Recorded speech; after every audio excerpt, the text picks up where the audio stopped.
Life is a lot like beekeeping. Beekeeping isn't easy, and at times can be downright tough. Sometimes you feel like you're on an island, that you're not making a difference, and that you're on your own. But just remember, the darkest hour is just before dawn. There are those out there shining a light, being the change, and being a lighthouse. You're not alone. There's an incredible community of folks who want to help, who want to lift you up, and want to see you do well.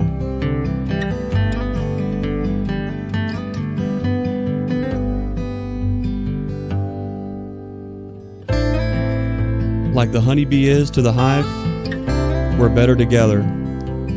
With hard work, if we work together, and with a little help from above, all things are possible. It's not just about keeping bees. It's about being our brother's keeper. Be the lighthouse.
He made it. There he is.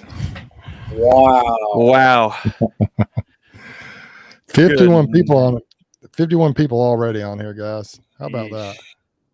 That's I want crazy. to thank everybody for participating, and that was a close one. I got to give a shout out to my buddy Brian and Bruce here. It's the stream team for no reason. This is a group effort. Brian's hailing from Colorado. Bruce is from Alabama. I'm up here in Ohio. And I kid you not, I'm literally going from one yard to the other, just checking, making sure I don't need to add boxes, make sure the nukes look good. And I just hopped in the truck and I got a text from Brian. It says, I'm getting ready to get online. And I thought, what's he getting online for? What am I? Oh, today's not all day long. I swear today's Tuesday. For you folks who are heavy and deep in the bees this time of year, I think you know what I mean. You can just totally lose track of time. You have no idea what day of the week it is. You're focused on the bees. You're doing this. I'm literally, look, I just came out of the bee yard. My hands are full of propolis. I didn't even pull the stingers out. I've got 10, 12. I don't even know how many. Fooling with bees that dark, not a good idea, but you do what you have to do. So, Greg, you're going to be typing on the keyboard like this? Brian, what I'm actually doing, so I got to thank Brian for holding the fort down here for me, making sure everything is going. Brian, I'm actually going to send you the links here as well, just in case something happens with my internet. I'm going to send those to you now. This has been really fun because there's been so many folks who have participated in this little experiment. That's awesome. We got to give props, and I'm a firm believer in giving credit where it's due. And on the last week, when you guys had Bohemia Bees on, Jason Crook, I thought that was really cool that he sent the video and then answered the question. That brought a whole new dynamic to the whole entire thing. And it's really hard when, Brian, you sucking down some, what is that? Lee is the second person to ask where my oxygen is. And so Greg, you missed it the other night. I joined a live with Bob and Lee, and they don't sell this product in Ohio, but it's actually canned oxygen. Are you kidding me? I bought one because I have to set it on my honey shelf. I'm like, I'm serious. It's on it. It has like a little mountain on it and a little biker for athletes. Canned oxygen. You know, that makes sense out there. I've been out all around that area. You get up towards like Pikes Peak, Garden of the Gods, and you're out there hiking around looking at stuff. Yes. And when you're a hillbilly from Ohio, at this elevation and you get out that way, you get winded pretty quick. So I could probably see where that would be useful. I get winded walking up the hotel stairs. Oh, man. Do you guys remember? I know we got a lot to get to as far as questions go, but I'll be 40 this year, so I'm still pretty young. But I remember when they started bottling water, and I was young enough to think this is the stupidest thing in the world.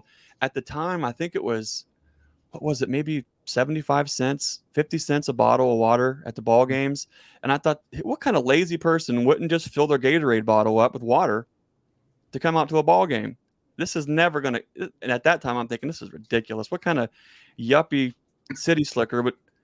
And here we are. I mean, times have changed. Bruce, you probably have seen a couple things come and go and you're thinking, what in the world? That's not going to stick. Absolutely. Huh. I don't want to digress here today, but LaGrange just said peppermint scented oxygen. That way Brian will repel small hive beetle. And look at this. I don't know. You might ask, I'm not going to tell you how to live your life, Brian, but have you thought about asking Veronica what she thinks about that? She's in Ohio. Oh, God. So she's very lonely. She's scratching at the window. She's upset with me. Wow. Anyways. Well, tonight is going to be cool. This is like the big show. In my mind, this is like super neat because we're able to bring all these collaborative YouTube channels that we associate with, that we comment back and forth. We watch each other's videos. A lot of them have been on when we've had pop-ons introducing their channel to the audience. And I think it's super cool to kind of get these folks back in here, get to hear them a little bit, actually see where the question comes from. But I think what's important here, maybe we'll take some kind of a methodical approach with this if you guys don't care. Maybe we'll just kind of go around the room or whatever you call this thing, go around the screen. And when we answer these questions, and we'll each answer it. And I think what's important is if before we get going, if we can just briefly share what our context is in the bee yard, because that makes a big difference. When you're asking folks about how to do this or why to do that or this or that or the other, you might get answers that are completely seem off the wall to you. It doesn't mean it's not working or valid for somebody else in their context and at their scale. So maybe we'll just go around the screen here and just share briefly our context as far as beekeeping, our goals. You don't have to get into all the nitty-gritty details, but I think it'll give folks an idea of, okay, are these guys raising honey? Are they raising bees? At what scale? Because there's a lot of fantastic, there are some awesome questions. And so I think how we answer that will make a lot more sense to folks if they know just a little bit about what we're doing in our bee yards. What do you guys think? Sure. Sounds good to me. Okay. Well, who wants to go first? Paper, rock, scissors. Ready? One. I've done this in so long. 2, 3. Oh, you saw what I did. All right, Bruce. Okay, you're I'm out. out. All right, Brian, I'm ready? out. All right. 1, 2, 3. Hey. Is he delayed? Brian, Are you delayed, Greg? Or are you waiting? I might be delayed. Brian, you Okay. go first. And All then right. and then we'll just if I need help getting the questions going, I'll probably lean on you to probably do that. I'm going to go ahead and open up that email that I sent you, and then we're going to try to share the screen. This Hey, is getting to be I a got to little say bit something technical. here real quick. Yeah. This right here, Flower Street Farm Bees, is like 15 minutes away from where I'm sitting right now. Oh, How about really? that? Isn't that cool? It's a cool name. I'm gonna meet up with him in a week. Really? So Greg, when you said share context, did you mean we're going to go around a little introduction first, or just when we get into the questions? Yeah. Let's just go ahead. Yep. Let's go ahead and just share kind of what we're doing, and then we'll get on with the questions. I think that'll make the questions, how we answer it, make more sense and more relatable to all the folks Okay. listening. So, Brian, if you wanted to share a little bit about what Sure. you're doing over there at Castle Hives. Yep. Well, so those that do not know me, have never seen me before, I run Castle Hives, just a small scale apiary. I am just like the hobbyist. So those that are interested in beekeeping, just from like the hobbyist perspective, I run now. I've got 11 colonies, and that's kind of a lot for me, just with the work that I do now. But I'm looking to stay just in that kind of like hobbyist number. So I don't want to go any larger than that and go sideline or anything like that. But 11 colonies. I run a couple. I like to pull some honey. So I'm just not in it to produce some bees. I like to pull off some honey and enjoy that sweet stuff.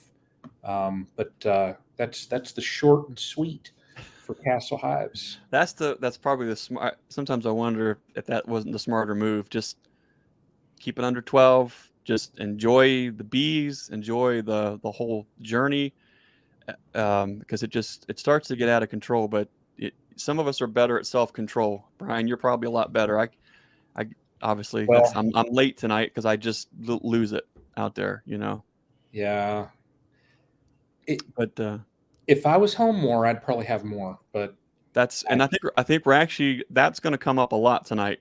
There's some really awesome questions I think that we're gonna kind of gonna dig into. Bruce, is it me or you now? I forget who's one batter up. Well, I was in last place, I think. So Okay, so I guess you're gonna clean us up, just make like us all look Alabama. good. Just like Oh, ouch. I'll just Well, keep talking. Just keep talking. if Talk. we have, Hey, listen, Brian. Talk's cheap. Just put it uh that way. oh, it's on. Ooh. All right. Well, if I haven't had the opportunity to meet a lot of these folks yet, or get to know you, or vice versa, my family and I, my wife and I have 7 kids. We're here in Zanesville, Ohio. Our farm is Nature's Image Farm. It turned out to be a bee farm, and that's not how we kind of set out. Long story short, we kind of started off with 4 colonies, and I got ate up with beekeeping, something ferocious, and one thing led to another. We fell in love with making bees and making queens. And so our primary focus here on the farm is selling nukes and selling queens. And we've been doing that for quite a few years now. And it grows every single year. And we're to the point to where it's a viable enterprise as far as business goes on the farm. It's profitable. And we are kind of dialing in and trying to do better with not only some buzzwords that you've heard like sustainability, but also resiliency, building a bee yard that not only pays for itself and is financially sustainable, but physically resilient, that can weather all the storms, the things that pop up. I think if anyone's paying attention at all to the climate out there as far as beekeeping, just in North America alone, you can see how you can have some really bad years out of the blue. You can have some really good years, and you have to try to find some kind of balance to make it all work. So you can afford to keep the lights on, keep the bees fed, and keep those things kind of going. So that's kind of where we're at. We're a really small outfit, I think, when it comes to, nukes and queens. We have a farm business. I've been self-employed for nearly 20 years, so I have another business as an inspector, and so I've not only wearing that hat, traveling the country doing that. We're wearing the dad raising 7 kids, building a farm business, kind of a thing. So I don't want anyone to think by any stretch that we are full-time, primarily beekeepers. If anyone has been paying attention to agriculture, farming, most folks understand and know that every farmer, just about every farmer you see, has at least 1 or 2 other gigs to make the farm run. That's just the way that it is. The bee business is getting to the point to where there's a lot of opportunities, and we're kind of trying to just see where we land. But we try to only raise about 200 to 300 colonies max, and that's about all we can do with the time that we have, even with all these kids, until we dial in some more processes and things like that. So that's kind of what we're doing. Bruce, tell us about what you do down there. And we should say Bruce is the Dothan Shogun, the Southern sensation, the one, the only Bruce Jenny. Sure enough. Oh goodness, guys. Well, the reason I didn't even know what that was until a couple of months ago. I mean, because down here we just say that down here sometimes, so we didn't even realize, didn't draw a connection to you guys. Told me about that movie, but it's hilarious. Anyway, so my story is I'm a little bit of everything. I consider myself a sideliner. My main income source, it started off just as a hobby, but by the time I cracked open my first 2 hives, it was more than a hobby. It was more of an obsession. I think isn't that what Bohemia Bees says, Jason? It is an obsession with me. It has been from day one. When I had 2 colonies, 6 colonies, 13 colonies, 20, and now up around, just, it doesn't really matter how many, but around 150, 160 right now. It's just still an obsession with me. I just cannot get over the miracle that happens with these bugs in a box. And when you walk up on a bee yard and there's 40 or 50 colonies out there and there's a flow going. If you watch my video that dropped earlier today, if you still could watch it, but you could just see towards the end some of those bee yards I was in. It's hard to describe. I mean, the video cannot capture just the feeling. I think Kaylee talks about just there's a feeling in the air when those bees are doing their thing, and it's just really awesome. And so, but I've really, I started off, didn't have a clue what I was doing, still learning, but my main source of income has been honey production. I'm fortunate to have some stores here locally, a lot of really good customers that are willing to purchase the honey. And that's kind of helped me catapult up to the level I'm at now. I'm not commercial. I'm just not to that level. I don't have all the big heavy equipment, but I've got some decent equipment, and I'm just trying to grow. We've sent some off to pollination.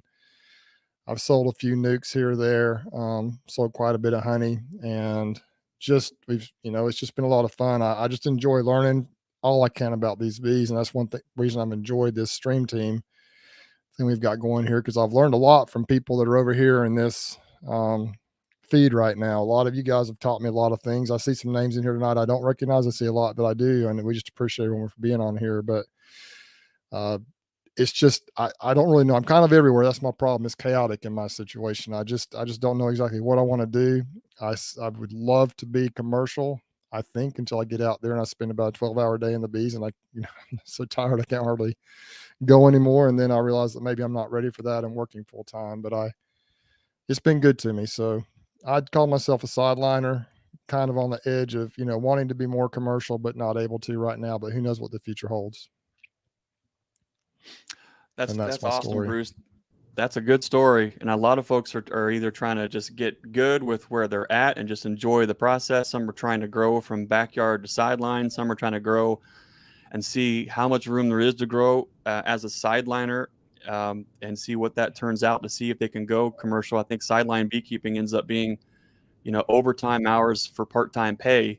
And so you almost need a part-time job that has overtime income with part-time hours to make it work. And that's just, it seems like either way, you're going to work hard. If you want to turn it into any kind of business, you're going to work hard. Even if you're a hobby guy, if you're committed to doing anything right, it's going to take work. And that's what some people don't realize, I think, that try to do this, because it hurts when you get stung. It's hot. It can be kind of miserable. You're going to suffer some loss. It's farming, really. When you farm animals, you have the bad things that happen. If you watch some of the Honeystead, they recently lost a calf, and they're just things that happen when you're dealing with anything that's living, any type of, even if it's crops. I mean, there's just, with farming, there is loss. And so you have to learn to deal with that. But one thing you kind of hit on a little bit there, Greg, that I think is very important is that, and I learned this principle, I think, or really thought about it deeply on one of Ian's videos, the Canadian Beekeepers blog,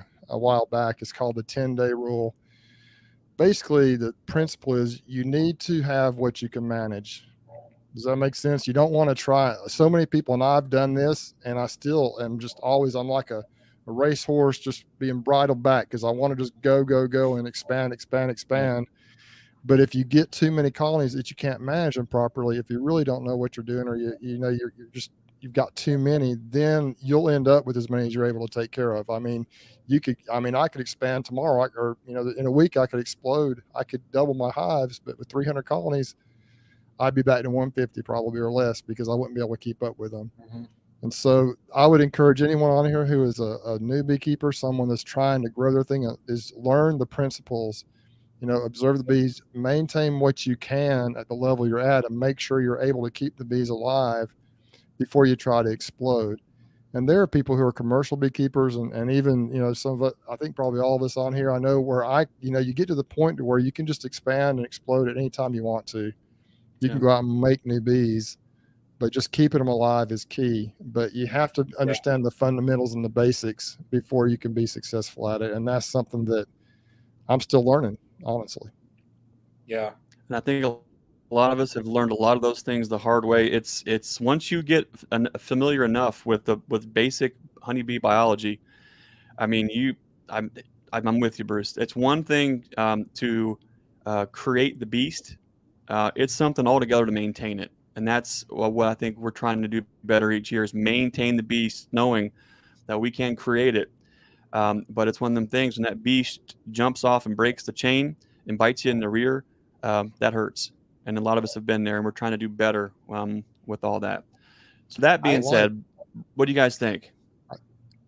Just one more quick comment, Greg, if I could. Sure, please. I like Brian's. Honestly, we make fun of Brian about, hey, you're going to be at 36, you're going to be at 48, you're going to be at 25, whatever. But Brian has a really good attitude about, I want 10 or 12. That's what I'm going to have, and that's what I want to do and stick with for now.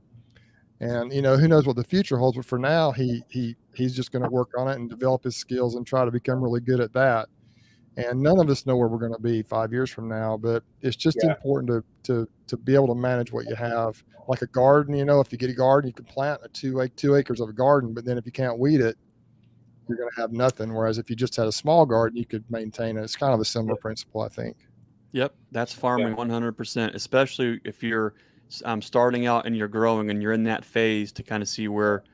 I think that's it's kind of, I've got a lot of ideas on that, Bruce, that I think we could have an entire show about kind of discovering and finding your scale, understanding your context, and how to work within that. I think would be a really excellent show. Maybe we can tackle that another time, Bruce. What do you think? I'm all for it. Yeah. I'm game for that. I think that'd be a great topic to discuss. Brian, I'm going to probably need some help. I need a lot of help, as you guys know. I sent you an email with all those links. Are you able to? I'll see if I can work the magic on one, and if I can't, maybe I'll have you do it. You just want me to work the magic? Just please, buddy, just work the magic. I'll buy you a donut. Now they're not; these are not in any particular order. So that's a donut per video, isn't it, Greg or Brian? A donut per video. I think that's what it should be. Because I won't be able to fit in.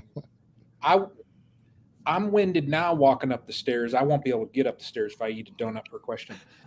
I've got at least 8 here. 8, 1, 2, 3, 4, 5, 6, 8 questions, Brian. And then whatever you guys have.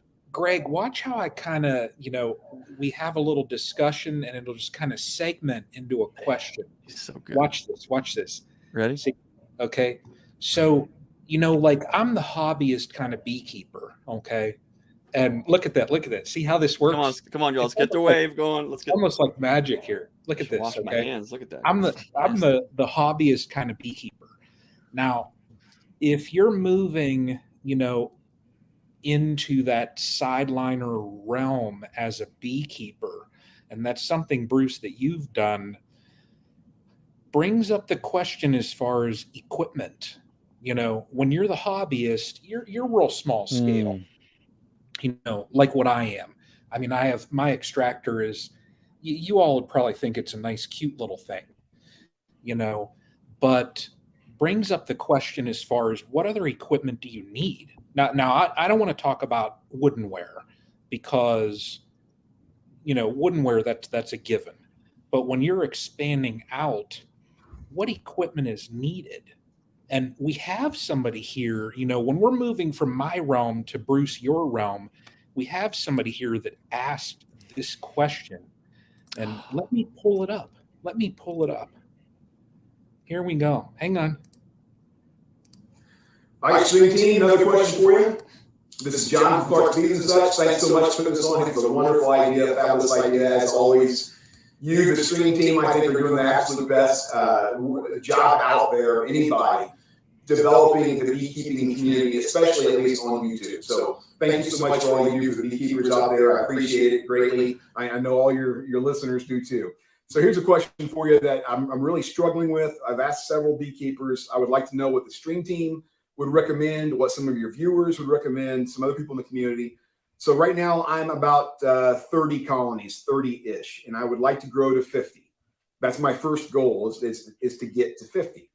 And then maybe from 50 to 100 or maybe 50 to 200. Aside from equipment, okay, I understand I'm going to need hive bodies. I understand I'm going to need, covers and stands, and I understand I'm going to need frames. Aside from the woodenware that go as part of your colonies, what are the big purchases that we can plan for? What are the big purchases you should purchase, and what's the scale of that? I already have a radial extractor, so I'm not worried about extractors so much, but what other beekeeping equipment, especially the high dollar item equipment, should a beekeeper look to be purchasing? At what point in time do I need to go from a pickup truck to a flatbed with the easy loader? That's what I'd like to know from your beekeeping viewers. What's the scalability of equipment? At what point in time do you need to buy X? What time does the cost of this material item offset, the purchase price, the cost benefit ratio analysis, so to speak. So I'd just like to hear from the Streamteam and some of your viewers, what should we be planning ahead for? When do we need to purchase what items, and what are those items, and what's the benefit of them? So I appreciate any insight you can give us. I'm really looking forward to this. And again, I'm only at 30 colonies. I'm wanting to go to about 50 this year. Don't need woodenware. I need to know what else it is that I should be looking to purchase. Thanks so much, guys. Appreciate it.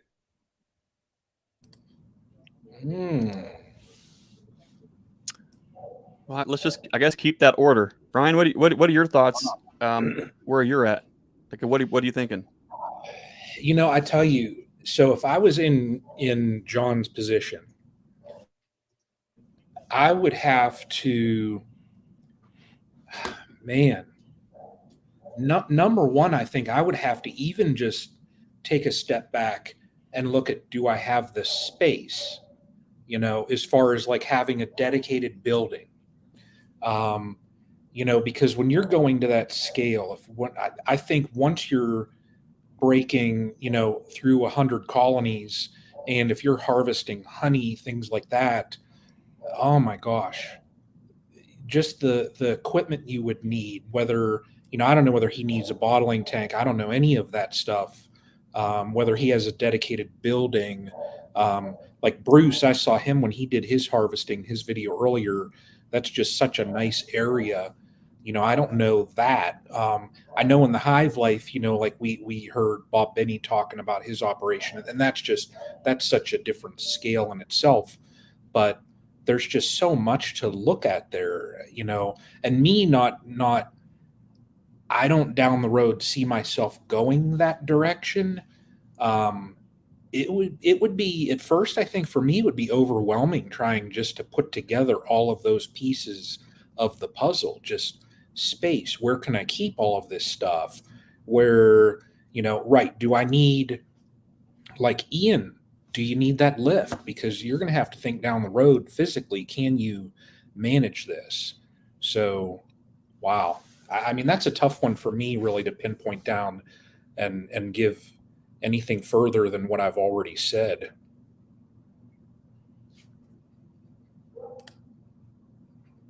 I think that's pretty smart though. I know John a little bit. I don't know exactly what his goals are, I think, in the bee yard, but a couple things that come to mind. We, like I mentioned earlier, we raise nukes and queens, and so all of our equipment is 5-frame nuke boxes, some 10-frame equipment, and then 10-frame boxes that are on 4-way pallets that we can move around to different yards. I think when you get to a point to where, number one, when you find the time bottleneck, when you're standing there watching something happen and you think, oh my gosh, this thing here would then save me so much time. Okay, now we got to put a price tag. Okay, how much time would it save me and what is that worth? Just because it can save you time and make you necessarily could make you money, you have to figure out, well, what's it going to cost me? What's the return on that investment? How long is it going to take me to where this thing is paid off? And then see if that kind of makes sense. I've learned a lot of ideas. I think when it comes to farming, if there is something that will make you money, then that's one thing that you consider investing in. If it's just something that's going to make things easier or save you time, those are worth considering. But at what price tag? To spend $80,000 on a brand new flatbed diesel truck to move 10 colonies back and forth somewhere probably doesn't make any kind of sense. But when you start ordering materials by the pallet, now all of a sudden you're getting to a level to where you might need that flatbed truck to go pick up a tote or two of Pro Suite, or a couple pallets of frames, or 4 pallets of boxes. So that's one thing I would consider. Are you ordering pallet quantities? Then that gets to a situation. The other, I think, maybe third thing to think about is, are you able to keep these 30 colonies in your own yard, or are you moving these? Do you have a separate out yard because your stocking density is so great that you need to expand and get more forage? If that's the case, then I think the basic things that most of us probably have or can have access to, obviously a pickup truck and a trailer. Now, when it gets to trailer, that's a whole different conversation. Cargo trailers are readily available and aren't that expensive. They're flat up front, so you can get a lot of storage on the front side of those axles. You can get some storage on the back. If you can expand and go into moving some pallets on the front side and the back side, but getting pallets in the middle wheel wells are kind of tough.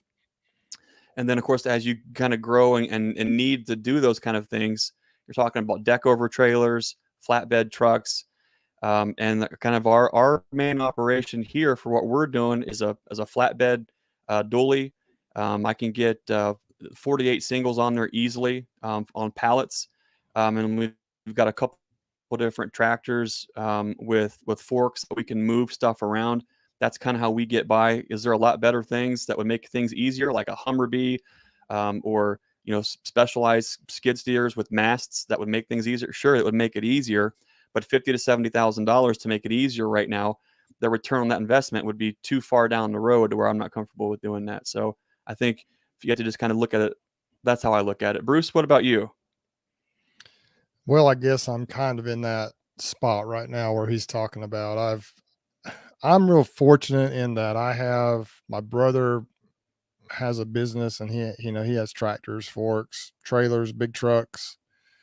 He's got a lot of the equipment I need, and I've got good friends like Rusty and Davis that have similar stuff. And, I think the biggest steps I took was, little story last year, just a little bit, probably end of April last year, I was really a little bit discouraged. I saw all the honey coming in my hives, and we had always extracted our honey in my garage here in Dothan, a 1-car garage. And I could see the writing on the wall that last year we weren't going to be able to do that. It was just going to be a nightmare trying to do that because, I guess that's kind of when I crossed that line of really being more of a sideliner as opposed to a hobbyist. And so my buddy Rusty I was talking to him. I said, man, I just don't know how I'm going to harvest this honey. He said, well, why don't you just bring your extractor down and we'll combine our efforts and we'll be able to go faster and harvest more honey and we'll help each other out. And so we did that and it worked. But I think that's where you get in an issue. It depends on how much honey you have. There comes a point where you just can't do it in your garage. You just can't do it with your situation. And that's, when you have to invest in a bigger item. And so, when it comes to trucks and stuff like that, I have an old pickup truck and I've got a 7x16 utility trailer. And I do most of what I do. If you see my videos, most of what I do using those two tools. But then when I need to move my bees, Rusty told me last spring about we've got a flat trailer. It was an old trailer that a guy who had passed away, he was dealt in steel and he had made this trailer custom. And his wife wanted to sell it. She sold it on Facebook Marketplace, and Rusty saw it $800. It's probably $2,000 or $3,000 or $4,000. But she just wanted to get rid of it and needed to get rid of it, and so we bought it. And Rusty told me about it. I purchased it. We're both using it. So I happen to have really good friends, really good people that are leading me by the hand and helping me. Another issue that I think though I'm not sure, it's kind of a little different take on this, is storage space. You need to have a place to put everything. And so as any of you know who have more than just a few hives, even if you have a few hives, storage space can become a real issue. And so I was storing everything when I was a new beekeeper in my little shed out of my backyard, and that became impossible fairly quickly. And then I had a little spot up at the farm that I was able to store a little bit of stuff. And then a couple of years ago, I was like, I just ran out of space. And so my brother, with his business that he's had, there was a bay up in one of the barns. And if you see my videos, you see me in there a little bit, where him and my mom just kind of donated that to me, allowed me to keep my stuff there. And now I'm about to outgrow that space. So that's a huge issue, I think, is even storage space. Honey house, storage space, I think, are two big issues. Rusty and I with the honey house, we were talking the other day about how we can keep doing what we're doing for a while, but if we get any bigger, we're almost going to have to just go invest in something, a bigger automated type thing, and maybe just build a bigger place. But that's a huge investment, like what Greg was talking about. So you just have to weigh it as you go and see, everything. When you start ordering things by the pallet, that's a big advantage. But then again, you have to have a place to store stuff. So, I have my stuff tucked in different places all around the farm up there where I grew up.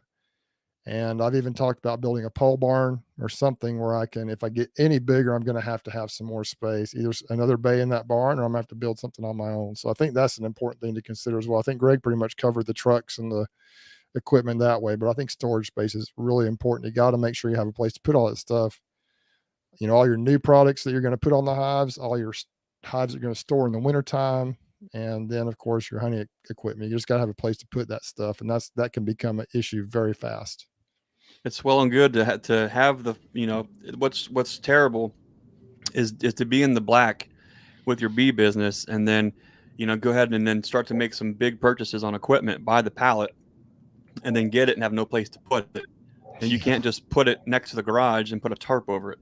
That's not going to work, because then you're going to have a million mouse nests and this, that, and the other thing.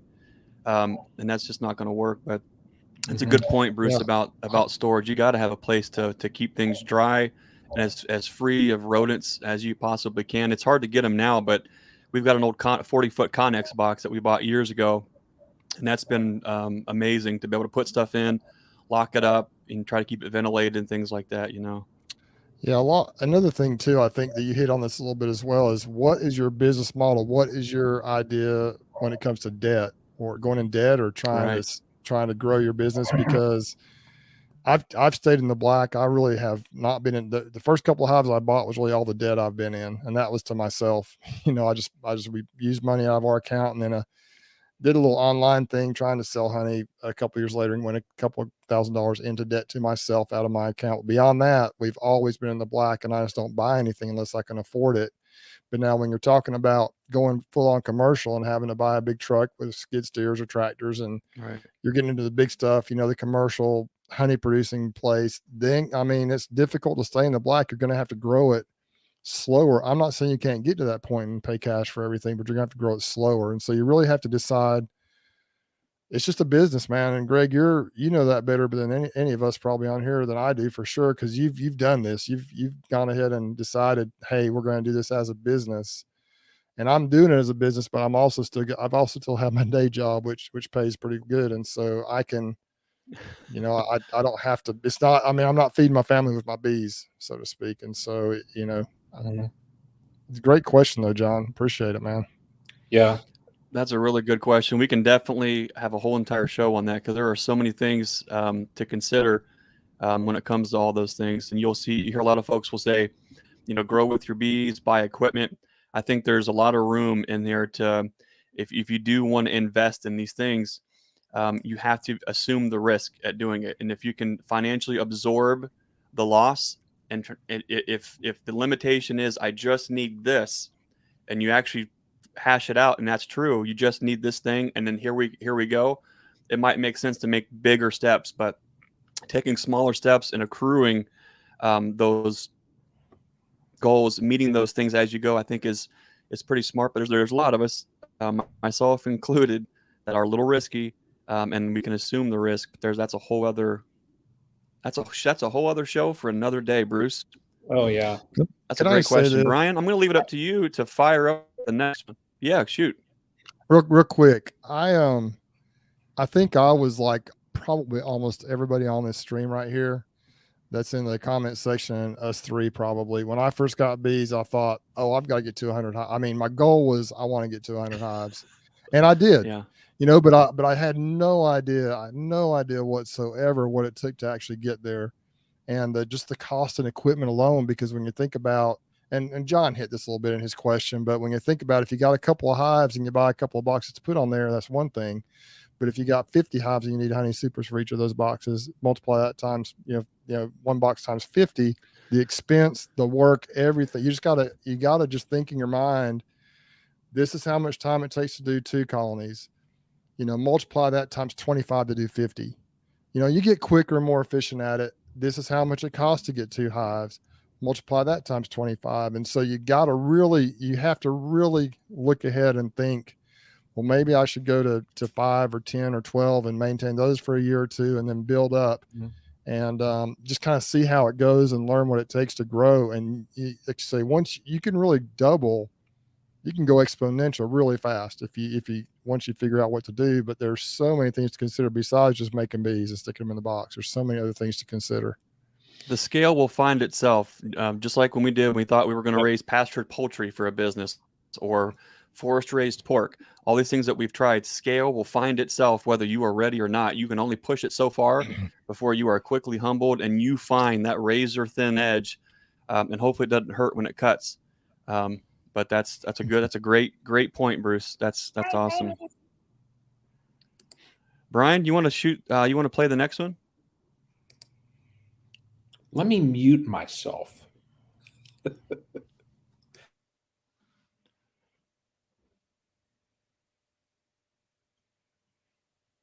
Great question, John. Clark's Bees and Such on YouTube channel. We'll have links later. I got my first bee sting. Can you tell me how you got your first bee sting? Nick Zooks. That's a great question. He came and bought bees this year. That's a great question. Thanks for that video. Brian? Oh my gosh.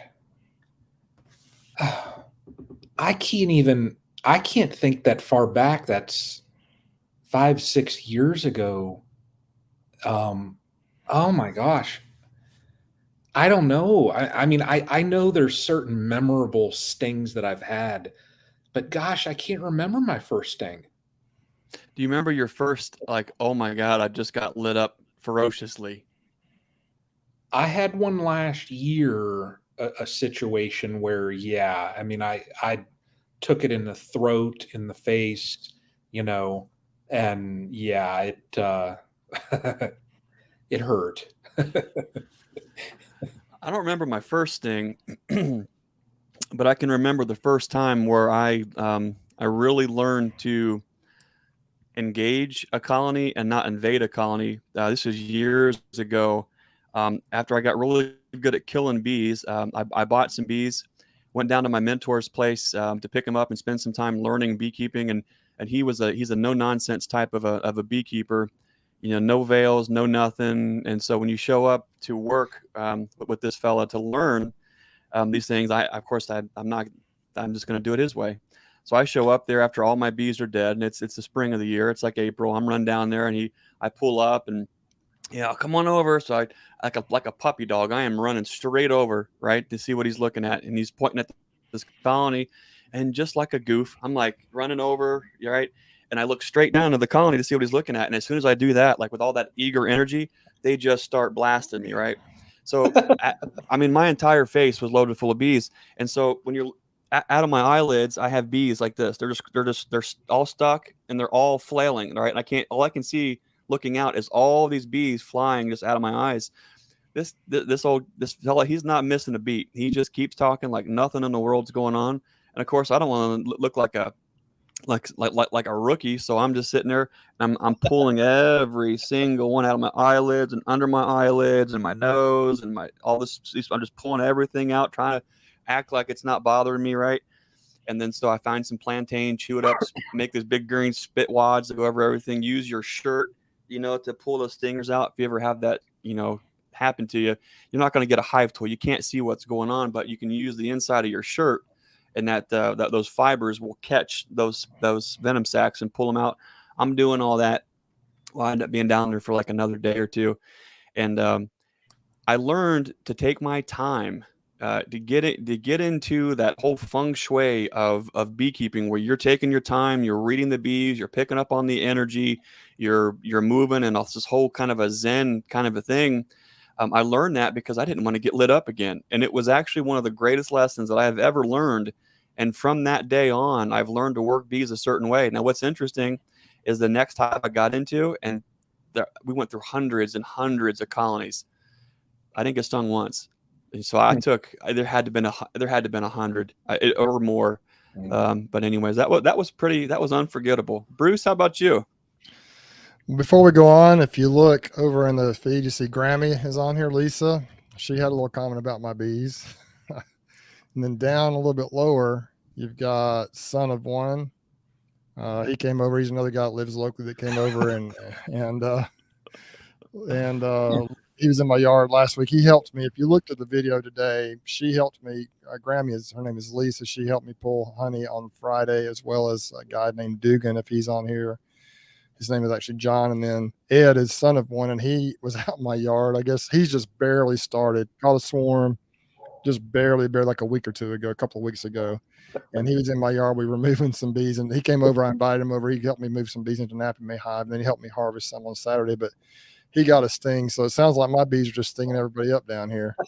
But it was nice. I just wanted to give a shout out to Lisa, John, and Ed for helping me out. And Ed's wife, Chris, also helped out. If you watch my video from today, you'll see what they look like, who they are. Also had Justin and then Rusty and his family. But my first stings, I've been stung. I lived on a farm, so I've been stung by wasps, yellow jackets, bumblebees, hornets, whatever. I don't know about hornets, but throughout my life, I've been stung a few times, and yellow jackets are obviously usually the worst because they're so dang aggressive. But after I got bees, I think once I put them in the hive, I remember put them in the hive, and my mentor's like, just, leave them alone a few days. And so I made myself leave them alone for a week or so, and I got in them, and I got my first 3 stings. I got 1 sting in one hand and 3 stings in the other. I can't remember what it was. And I just, my hands swelled up. Like the next day, that was a Saturday. On Sunday, my hands looked like boxing gloves. Very uncomfortable. I mean, you couldn't see my knuckles, and I've only got 3 knuckles on this hand, but you can see that. But you couldn't see my knuckles, and it just looked like I had been in a boxing match. I didn't need the gloves. I just had my hands. And so, but that was the biggest thing. Very uncomfortable, and rarely do I swell up like that anymore. But that was kind of my first experience with it. And I'll say, as many bees as I've been through, I've got so many stinging stories I could tell you about. But like Greg said, you just kind of learn to read them a little bit. You learn not to just be aggressive and lean over like that. You learn certain things, and you also learn that when the bees, when they decide they don't want you there, it's sometimes just best to turn around and walk away.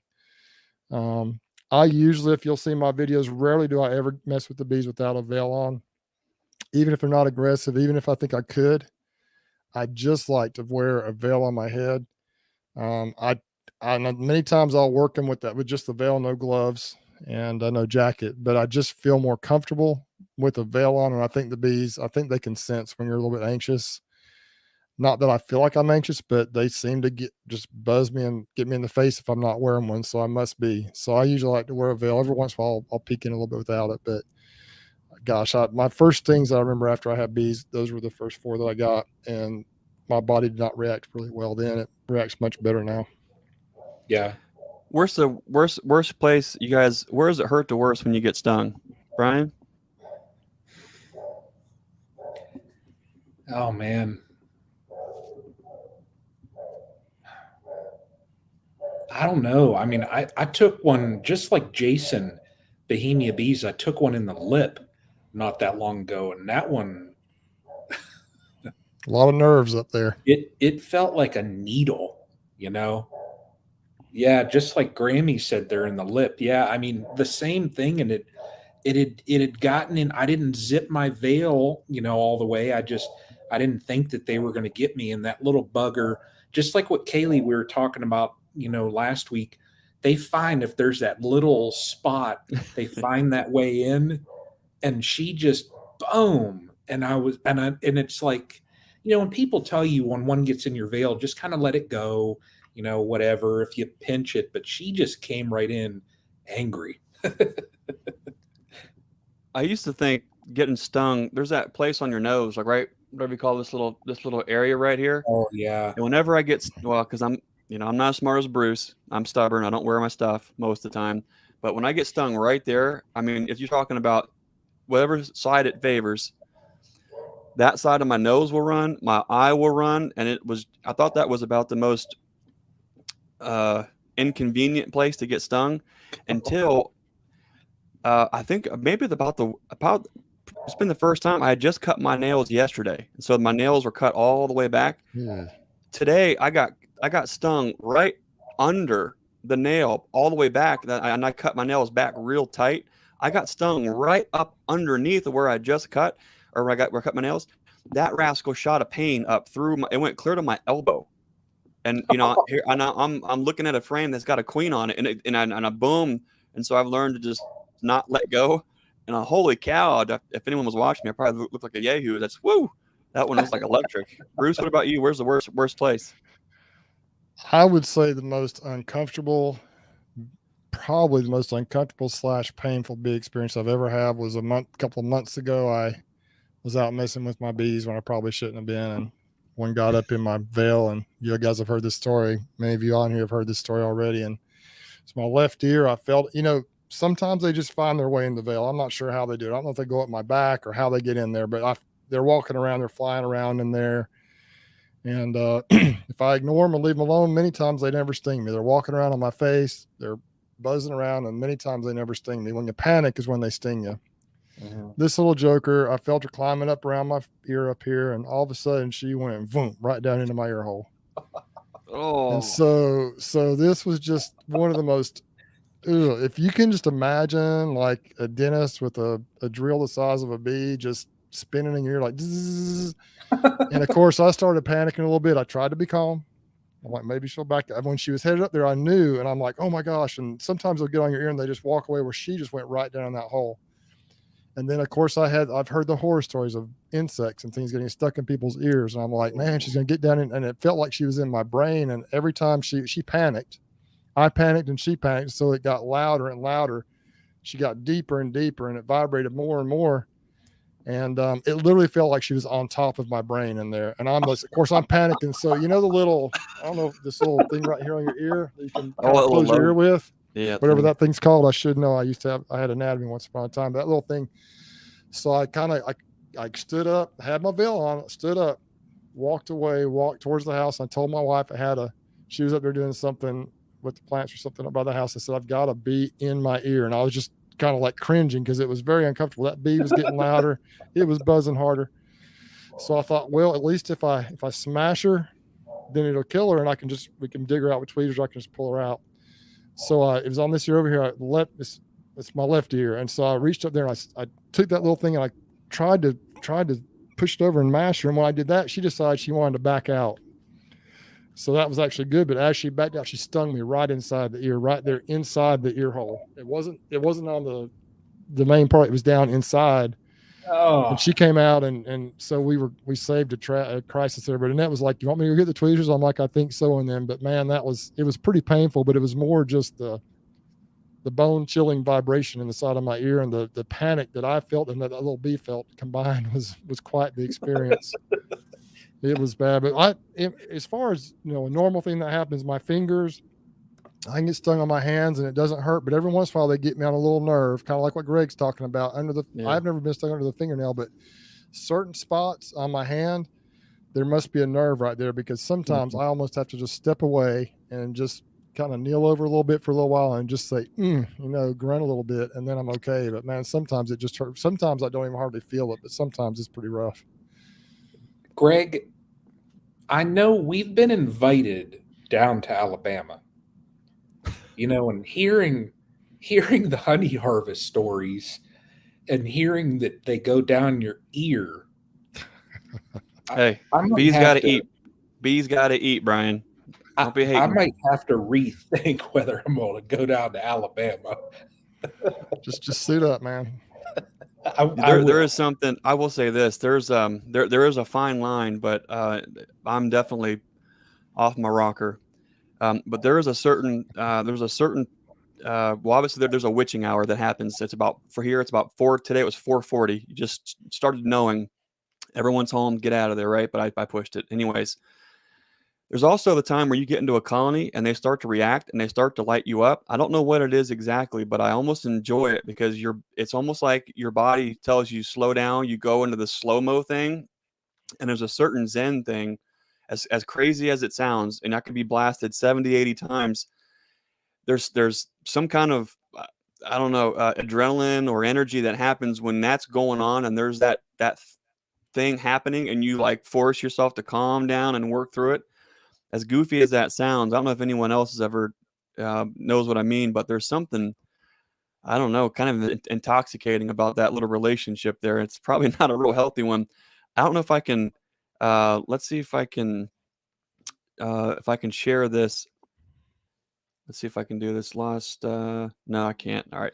I was going to show you this picture, but we'll have Brian put the next question up, but here's there you go. Gosh, I can see it. Can you see that? I don't know if I can figure this camera out. Looks like you and Mike Tyson. That's when I got stung up so bad. Now what's bad is I had to drive back home from North Georgia after that, so I literally had to tape my eyelids open to drive. It was that bad. So here I am taped up just to be able to see. So you learn real quick to engage a hive rather than invade it. So that was a. Did y'all see the video I did today where Justin got stung on the eye? Yeah. No, I'm on the eye. Yeah, well, just below the eye. We were messing. We got done Friday. We pulled the honey, got everything done, got it hauled down to the honey house to harvest the next day. And Justin's the guy that helps me out some. And we were unload. We were finishing up, and actually we were taking a nuke to his house, and we had put the towel in the front to block him. We drove to his house. I was going to drop him off, and he went back there, didn't have his veil on because the bees were blocked in, right? Well, the entrance is facing the wrong direction, so he went to turn that thing, and about a half inch of that thing had opened up in the corner. I stick a rag in there for just going a short distance, and as soon as he turned that thing, a bee popped, zipped up and popped him right beneath the eye, just right, probably a quarter inch to a half inch, just right below the eye. The next morning, he looked about like that picture of you, Greg, on one side. So you just never know, man. It's going to happen. You never know. And he actually that night he was a little concerned because he broke out in some hives and stuff, but he ended up being okay. He took some Benadryl the next day. He got stung a few times out there, and he did fine with it. So, but yeah, it was pretty crazy. Everyone's of course, Lisa will tell you. She mentioned that, and Justin, if you watch the video, I don't know if I ever caught any of this, but every once in a while he goes, "Ouch!" He's tough and he keeps going, but he'll just say "ouch" whenever he gets stung. He got stung a couple of times as well. Yeah, there's hillbilly beekeeping. Justin looked like me, like Mike Tyson hit him. He sure did. Cool. Anyway, I'm sorry about that. I didn't mean to drag that on. We probably need to move on to another question. That was a great question, though. That was. Brian? What do you do when you're going stir crazy in an apartment? I want to get back to beekeeping and farming, and you're depressed because you are fighting to get funding, and you have a GoFundMe page. It's been up for over 4 years, and had to be redone because GoFundMe accidentally deleted it. What do you do when you go and stir crazy? Want to get back to farming and beekeeping, and you don't have the funds to do it? Yeah. That's tough. Brian, what do you when you want to get back into beekeeping, but maybe don't have the funds or the equipment to kind of work with? I mean, what ideas? This is, a lot of folks want to get into a lot of things, raising a backyard flock of chickens, raising a few tomato plants, raising bees. All these things take money, they take resources, they take time, and we're all in different places, not only physically to be able to do these things, but we're in different places financially to be able to make our dreams happen too. Yep. And that's different for everybody. Do you have any ideas on that, Brian? I do. And I tell you, one thing that I might suggest is get involved maybe with a local club. And I know the one in my area that I stop out at every once in a while, it's such a minimal cost. Just, I think it's like $10 a year or something like that. Yeah. So as far as if you're looking at the financials of beekeeping, it's just such a little sliver of that pie. The club that I go to now, if you're looking at just getting into the bees and developing skills and things like that, the club that I do, they have a certain day set out where they meet up at, an apiary that they have set up, and people work the colonies that they have set up there. So that might be something that you can do. And I know also in a lot of clubs, there are those guys out there that, when they catch a swarm and they might have some extra equipment or they're doing splits, they might say, hey, you know what? You want to get into it? Here you go. And that's where I'm at right now. I mean, if I had another split or another swarm or something that I caught at this point, I would basically give it to somebody. So, I would touch base in the club first, but that would probably be what I would suggest is just contact a local club and get involved there, because you never know, you'll get your time in colonies if they have that like kind of community apiary, but you almost, you might have somebody also just gift you a colony. So that's what I could suggest. Brian, can you cue that up again so I could see it, pick up Sure. the name of the of that YouTube channel? It was Wizenhunt, Dave Wizenhunt. Dave Wizenhunt. Okay. Dave, I want to say first, thanks for sharing that. That can be, kind of where we are physically or mentally or financially is not something that a lot of us are I think maybe courageous enough to share openly. Here's what I would say. I would say try to find somebody local to you that's a beekeeper and offer your time. Whether you might not have the money, and maybe you don't have the physical ability, and maybe you do. But one thing that you do have, which is the most valuable resource that we have on earth, is our time. If you can give your time to somebody, a local beekeeper, I think you might find that they would love to give you maybe a couple frames, a drawn out comb, and a deep box, set you up a swarm trap, see if you can't catch some bees and start that process. Maybe you just start by working hands-on with another beekeeper, and just get that experience, kind of get that opportunity to learn, to where it's not going to really cost you any money other than your time. And like Brian said, join a bee club, start the educational process. All these things, they take a lot of money, and they take a lot of time. But I think that's a great question. Bruce, what do you think? I would just echo a lot of what you said. Don had said something similar in the feed here, as far as like find a beekeeper. Even if you can't afford the equipment yourself, just go hang out with somebody if you need that bee fix. I don't know if he said he lives in an apartment, but if I didn't hear if he got it or not, but You got to make sure you're in a situation where you can have bees. First of all, you got to have a place to put them, and that's key. First of all, if you do, then maybe you can, if you're at all skilled with woodworking, or you can make there's some things you can do. But all the ideas you guys have given have been great. I think most beekeepers are willing to, that if you're willing to help them out and really learn from them, they'll help you out in whatever way they can. Especially if you're kind of in a situation where you can't afford stuff financially, give of your time. Like you said, time is money for a lot of people. And I cannot tell you how valuable having those folks come out and help me this weekend was, everybody. And that, I mean, if I was trying to do it myself, it would have been very difficult. I might have been able to pull the honey Saturday close to by myself, but it would have been a lot longer day, and I would have been absolutely exhausted, even though it wasn't a super huge harvest. And so you guys have both said some great answers there. It's a tough situation. You just have to be able to, sometimes you're not able to, but if you keep looking, keep searching, keep working towards that, eventually you'll be able to get it done. Yep. David, thanks for sharing that with us. Yeah. Keep your chin up, keep digging in, trying to find ways to make those things happen. And we definitely wish you all the best with that. Brian?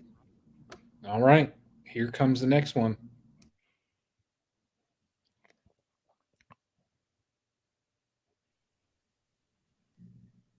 Hey, Stream Team. This is Justin from the Castle Grounds Apiary, and I have a question that may interest other YouTubers as well as myself. Do you find it lucrative, financially rewarding, take the time and effort to spend the money to create YouTube content? And I ask that because as beekeepers, I know a lot of us look for ways to diversify the revenue streams that can be a byproduct of keeping bees, whether we're making propolis tincture, rendering wax and selling it, making candles, creating nukes, rearing and selling queens. Do you find it to be at least comparably rewarding making videos as it is to the other more traditional beekeeping exercises? Thanks. Great question. Great. That's Awesome Justin question. Wheeler, Castle Grounds Apiary. And we're going to have links to everyone's channel who submitted questions once we get all that going here later on tonight. Brian, what do you think? Wow. I tell you what, I've never looked at like my YouTube channel as anything that's going to really support my beekeeping hobby.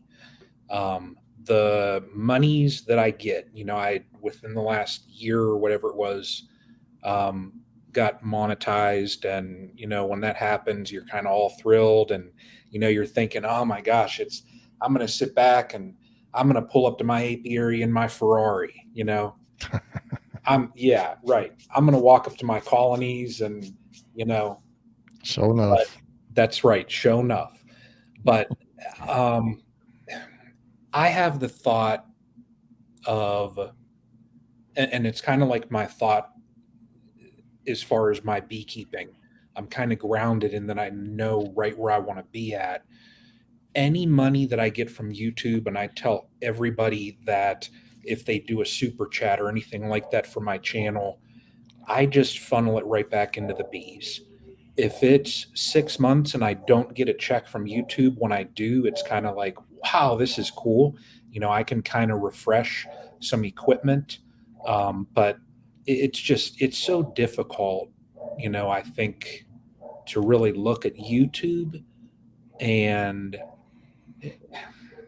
if you're looking to consider YouTube as like a source of money, man, that's difficult. It's so difficult. So I've kept myself grounded also with that, and I really don't think of it as a money source, Yeah.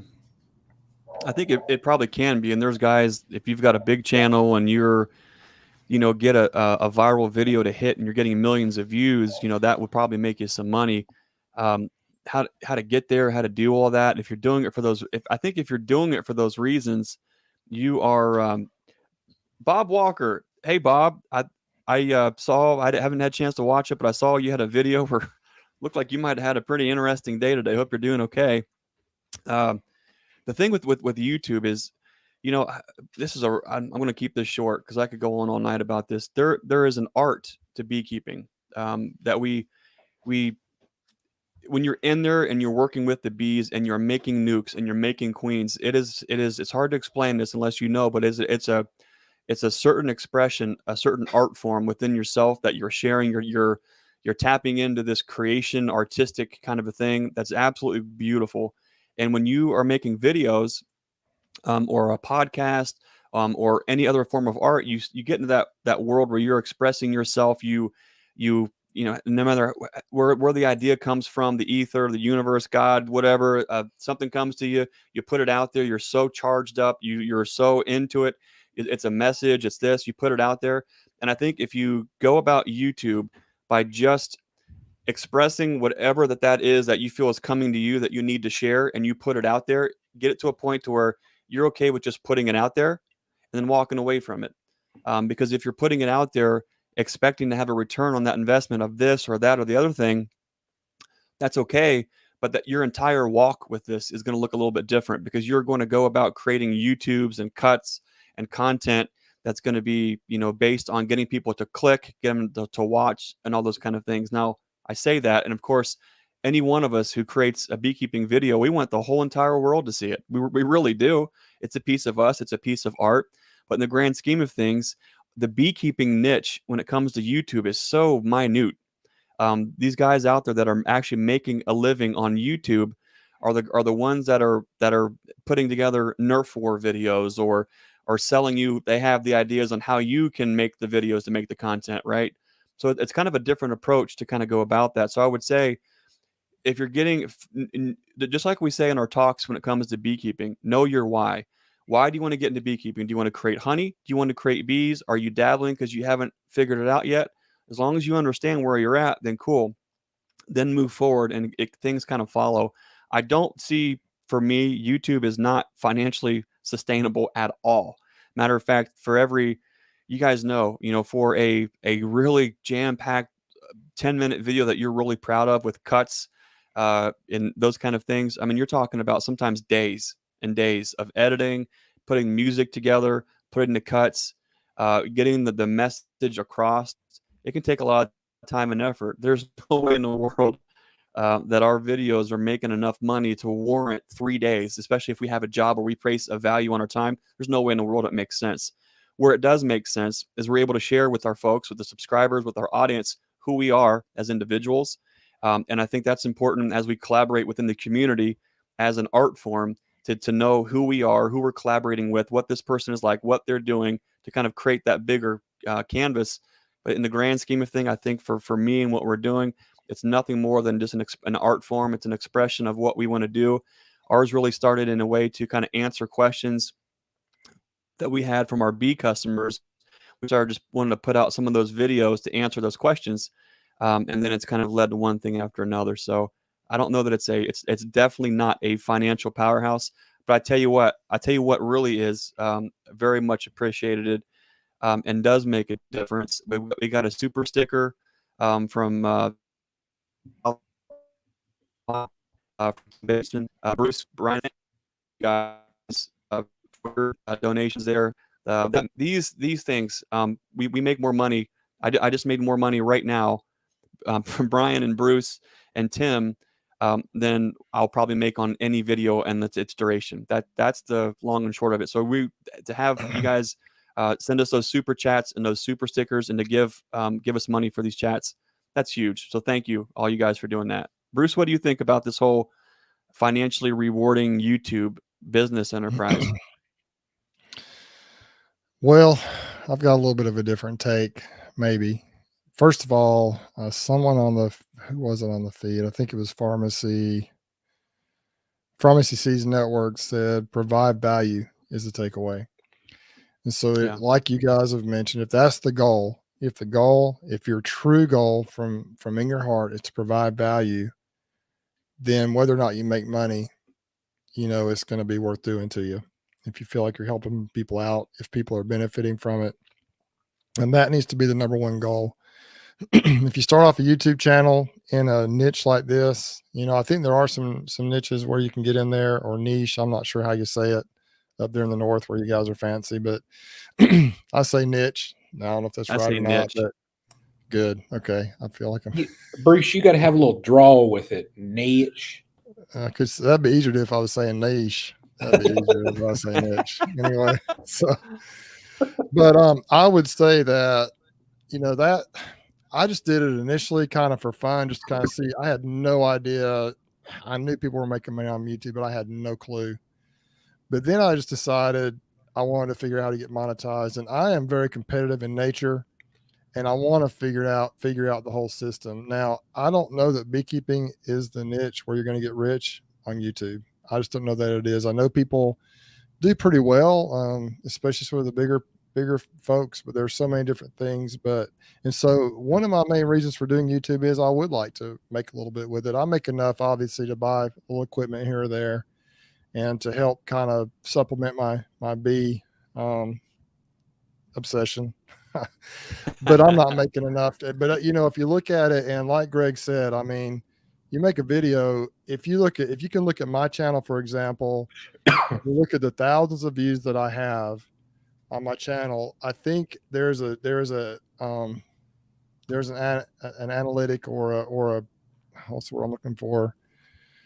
There's some data, or anyway, I'm making like $5 or $6 for every 1,000 views.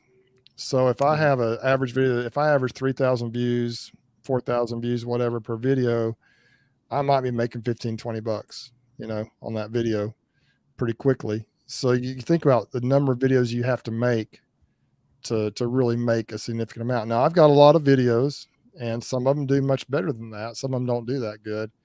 And so, I'm making a little bit, but it's not going to pay the bills by any stretch of the imagination. So, but I think the key in anything you do in life really is provide value. I think that Pharmacies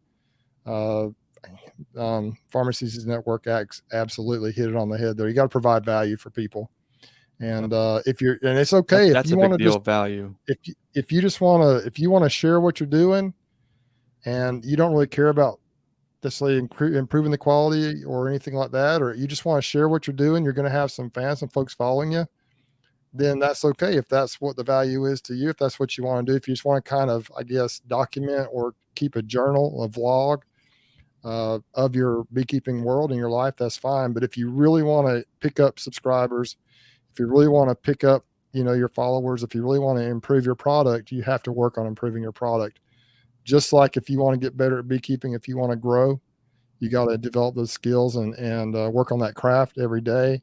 Same thing with YouTube. You got to figure out those things. It's not just, you can be very good at editing, but not know how to, it's got to become an art for you. It's got to become something that you really want to improve. And I'm obsessed with it. I'm obsessed with the bees, but I'm almost equally as obsessed with YouTube. I just study, I watch videos. Yeah. I watch stuff on how to edit, and you can tell watching some of my videos when I'm just tired of it, and they may not be the quality, but when I'm really on my A game, I really try to do a good job with the editing. And some of the things you do in the hives, just, you're not going to have as good a quality editing, but some things you can really do better, do a really good job with it. I'll add in also, and I forget who brought this up the other day, but when I jumped into Bob and Lee's, this was brought up. But when you're a beekeeper, and we all know this, you get your set plan when you're going to go down and check your colonies, and there's 10,000 different directions that you can go. The bees will dictate what direction you go. So you're thinking in your head, all right, according to where in the season are you? Should I have some supers ready? Should I bring some frames down? Should I do this? Should I do that? Well, then you want to start filming content, and you want to provide that good content. So that just adds that extra layer into the mix.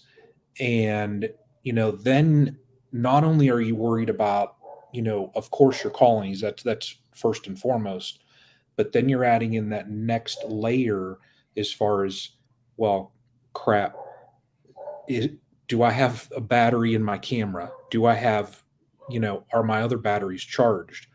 Is my audio on? Is this and that? So it just kind of adds another layer that it takes time to get adjusted to that. I'm just now kind of comfortable with that even, and I'm sure you guys know, that just adds another layer into the complexity. When you're looking at beekeeping and everything that can happen, sometimes there's days where I shut that off and I put everything aside and I just do what I have to do just because it's too much. Absolutely. I was just looking It's at hard my to do stats, both of and those things. I don't know if you can see this. I'm sorry, Greg. My rate per meal, which is dollars for 1,000 views, right now is $4.44. That's in my entire channel over the last, Nice. so about the past month. And so, Wow. and some of those are because some of my videos have been shorter, so there's not as much time for ads and stuff like that to pop up. So, I am making a living at it. Not right now at $4.44. So like Greg said, that's why these super chats and these things like that, even on the videos now, there's a little feature that's called a super thanks, where you see a little heart with a dollar sign in it. You can just go on any video and just, even if it's $1 or something to help out a little bit, it's just very much appreciated. Because we all put a lot of, anybody who does YouTube and is serious about it puts a lot of work into these. And, I'm not trying to toot our horns or anything like that, or we're not begging for anything, but it is true that it is a lot of work, and the return is not what a lot of people think it is. But I wouldn't do it if I didn't love it. I absolutely love just trying to improve the craft. Yeah. I love it. I absolutely love sitting down and trying to tell a story with the shots. And then as we're trying to share whatever we're doing in the bee yard, share it to where it's not just, hey, I'm doing this, blah, blah, blah, boom, boom, boom, boom, boom. To share it to where it's somewhat of a story or a journey or a timeline, and to do it in a way to where it is artistic and it's fun. And I love to do that. The problem is I love to do that. And when I get into and doing those things, I am all in it, and I am just enthralled. It's 2:00 in the morning, I got to be on the road at 4, and then other things start to suffer. When sometimes I'll find if I have, if Jake or my wife Susan, if someone is able to hold the camera and do it, then I go about things a certain way. When it's just me with one camera out there and I'm going and I'm just trying to do this, and this, to be honest, this is where I think the recurring theme tonight is placing a value on your time. When we get out there and I'm working these nukes and I'm getting everything ready for the nukes that are selling and queens and things like that, the money that I'm making on my time is way, obviously no comparison. And so sometimes I'll find myself, while I want to capture all these things, I'll find myself telling the artistic side of Greg to stop. You're going to have to just compromise. There is no artistic Greg tonight when it comes to a camera. What you need to be doing is spending your time to put this colony in a good position moving forward. And so rather than having Hive open and move a camera and get the shot and share this thing, I'm doing what needs to be done with the bees in that moment rather than trying to capture the bees in that moment. It's hard to explain that. I know you guys know what I mean when you're in there doing that, and it's all going to be different, I think, for all of us. But right now it seems like we are so time poor for everything, that it's absolutely so hard to do all the things that we want to do, and we're forced to be adults and have to say, well, I can't do that.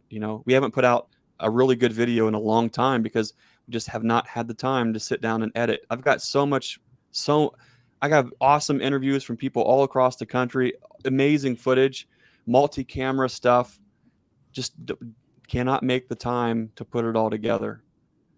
Randy, thank you. Randy McCaffrey. Wow, that's a big one. Wow, Randy, thanks a lot for that. I really do appreciate that. That does make a huge difference. Thanks, Randy. Thanks for that super chat. Anyways, I could go on all night long about those kind of things. An entire business show. Brian, shoot. There's somebody here.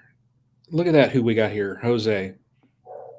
Oh, Jose, he's the man. Yeah, Jose knows what's up. He's, with a family and a business and trying to capture videos. Yeah. It's a whole different dynamic when there's mouths to feed and there's bills to pay. Anyways. Yeah. Talking about Jose. Here, hang on one second. Let me see if we can. Oh, look at this. Look at that. Here, let me mute myself. Oh, look at that fella. Greg, Bruce, Brian, I have a question for you guys. Here it goes. So you have ordered some queens. They are coming, but Mother Nature decides it's going to be raining. There's cold snap. Something's happening. What do you recommend people do? Do they leave them in that shipping box, or do they bank them? And how do they bank them? What do you recommend? Also, queens are coming. What is your priority once you know those queens are coming and headed your way? What are you doing? What is your preparation? So love to hear you guys' answers. Whew, it was hot 103 today here in California. Rock and roll, fellas. Man, what a great question. Look at all that sunshine. I almost want to feel bad for him. Wow. Brian, what do you think? I tell you what, so I just recently ordered queens from Jose, and my process that I went through, I knew that they were getting shipped on a Monday. I knew that they would arrive on Tuesday. So I went over to my apiary, made all the preparations as far as splits. You know, I set up those colonies so that they were queenless, went through and just kind of got them prepped and ready. When they arrived, went through, and it was, I think it was about 28 or so hours after I set them up when I installed the queens, checked them just to see if there were any cups or anything being developed, and got them set up. Fortunately, this year, the weather was perfect, so I didn't have to deal with any rain, anything like that. If we had weather, and let's just say that, you know, I had to get this work done because they're ordered, and, you know, I really don't like to bank them. I don't have the facilities to do so. You know, I'm not in that scale where I have the means to bank queens like that. If maybe a day was looking nasty and I knew that we had nice weather coming, well, yeah, I might set them on a shelf and make sure that I gave them a little bit of water and stuff like that. But I like to get them in right away, you know. So depending even on how that weather is, you know, if it's not, you know, raining cats and dogs, I would go out and put them in because it's a quick process. If they're set up, you know, just simply installing them in, that's a quick process. So, you know, and I'm sure that won't be the first or wouldn't be the last time that any of us work in the rain. So that's Good. what I have to say. That's a good question. And I think there's a lot going on there too, because I think how Jose ships queens and the style of cages that he uses is also a lot different. There's, you know, primarily you've got the California mini cage, which I think is probably what Jose uses. Mhm. You have a 3-hole Denton cage, which everyone's seen, the wood cage with the 3 holes and the candy plug, which has attendants in it. Most of the Californias, you're like, I think probably what Jose is talking about is he probably sends the queen is in her little mini cage, the little candy plug, and there's mostly, there might not be any attendants inside of the cage, and they're all in the actual screened box. And then other folks will use the plastic JZBZ style cage that has the queen and up to maybe 6 attendants. So I'll answer it only based on what I know and how we ship queens are in the JZBZs with the candy plug with 5 to 6 attendants. So if our folks have that concern, you know, we let our folks know ahead of time on when we're going to be pulling the queens, and then we'll give them their tracking information so they can kind of follow it along. We're following it along too, just to make sure it doesn't go squirrely or is going in the wrong place, because that can happen. And then so they're, you know, for the most part are already planning and well in advance to either put these into splits, to queen, to do whatever that their goals are. For me, if I was ordering queens for me and it was, let's say 20 or 40 and they were in JZBZs with attendants and it's going to be pouring down rain, how much rain? You know, if it's a regular sprinkle, and that's no problem, I'd go put them in. If it is pouring down rain and I'm watching the weather as my queens are coming and I know that's absolutely going to be pouring down rain, there's no way, I'm going to get them in, or if it's, well, we can't make queens early in the year anyway, so I guess cold snap really wouldn't be a big deal. You know, with the queen with the attendants inside of there, they're golden for, I mean, 5, 6, 7 days even easily, depending on that candy plug, because they're only going to eat it from the inside. And what we recommend folks do is just run their finger under the tap water and just give a little bead of water across their queen cage so they stay hydrated. That works for us using those type of cages. But if I was ordering, let's say I was ordering 100 queens from Jose and they're going to be in those Californians, for me, what I would probably have ready anyways as a backup plan is I would probably have double deeps with a queen excluder. And I would probably set them queens in over the queen excluder between a couple frames of brood as a little queen bank, just to buy me like another day or two is probably what I would do if they were in that situation there too. Because who knows? And let's say it gets even worse. Let's say Jose and Kelly and Max, they have beautiful queens and they shipped them out and it was absolutely perfect situation. And then whoever the carrier is, probably UPS, sidetracks, and then they go to Vegas, and then they go to Salt Lake, and then they go to Chicago, and then they go to Tallahassee, and then they finally come up to me. You know, depending on how much moisture or extra food there was in there for those attendants, that could be a real big deal. So you might have to do things a little bit differently depending on what you're going to do with them, kind of how they're shipped. So there's a lot of different variables going on there. I haven't ordered queens from Jose. But I know Bruce and Brian, you guys have. Bruce, what would you do in that situation?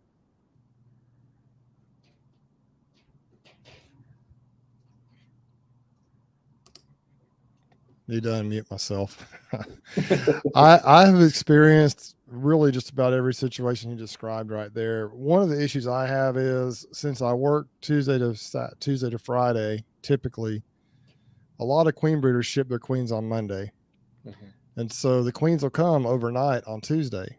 And so I've got to figure out a way sometimes to bank them. Now, when Jose's came, I made sure I had everything set up, and I went out there after work and stuck them in there. I was out there till basically dark. I did his, and then the other guys, I had about half of them from Jose and got the other half from another guy and did those on Wednesday night.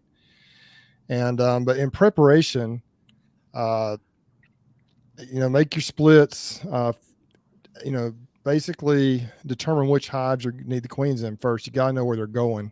So if you can, you need to get them in there, I think, as soon as possible. Like when Jose's came in, I went out there and we had actually created those splits on Saturday and it was Tuesday. And so what happens then, the way we created the splits there, you have to go through and check every frame and make sure you break down every queen cell those bees might be developing, because I experienced this a little bit. I don't know that I did with any of Jose's, but the other guy, I was out there till basically dark or a little after the next night. I don't know if I got started a little bit later or what, but I missed a couple on those. And so those bees decided that they'd rather have the cells they started as opposed to the queen that they released, which you got to be sure you break those down. So, but make sure you identify which hives you want. If you're going to be putting them if you're just trying to requeen a colony that's got a bad queen or a weak colony, you need to make sure that you take care of that queen beforehand. Make sure you're ready, especially if you got to do it in a hurry like I do usually after hours. So you can just go and just basically drop the queens down in there. Now, the question he asked was, what if the weather is bad? What if you got big thunderstorms coming in and you just can't get in the hives, or you just can't do it for whatever reason? I think what I've done in the past that's worked well, and Greg, you suggested one way to bank queens, and this is something even you could do, Brian. Simply go out and find a colony. You can put a queen excluder on top of that colony. Now, if it's on top of 4 honey supers with full of honey, probably not. But if you're down close to the brood chamber on any colony that you have, you can slap a queen excluder on there, and you can just lay those and then put another box, probably a medium or a deep, either one, on top of that queen. The next level up, just set it on there, an empty box. You can lay those queens down there on top of that queen excluder, and those bees from below will come up and attend to those queens, and they do a wonderful job doing that. Or you can create a queenless colony. Just put a queenless colony with some nurse bees, a little bit of brood in there, and the bees will attend to those queens. They feed them, they take care of them for even a few days. I've done that up to 2 or 3 days or 4 days before, I think, and they've worked great. And so, but I prefer to get them in as soon as possible. And I got Jose's in as soon as possible, but I have had to bank them sometimes for 2 or 3 days that way. And the other option is if it's just for a short time, what you guys both mentioned about keeping them fed, you know, giving them some water for a couple of days, just making sure they're taken care of. But you can't dribble water in there if they're closed in box with the tenants. However, the way Jose has them set up, he had like a little moisture packet in there. Yep. And so they had plenty of moisture. And I don't know, I guess they had the candy plug. I think they did have a candy plug in it, so they could be eating, like you mentioned, Greg, the candy from the inside. So I have had them shipped before with corks in both ends of those little California cages, and they'll send the candy, or they send a candy plug to stick in there or whatever. But in that case, they usually have candy in the box with the bees, and so you see them shipped all different ways. But number one, I think make sure, just to break it down, number one, make sure your splits are ready. You know where you're going to put the queens. Make sure they're ready to go. When you get those queens, you can put them in as soon as possible. Number two, try and get the queens in as soon as possible. If you can the same day, that's great. Just get them in there. Make sure you don't have queen cells in that hive. If at all possible, go through quickly and make sure you shake all the bees out, look at both sides of the frame, break down any queen cells.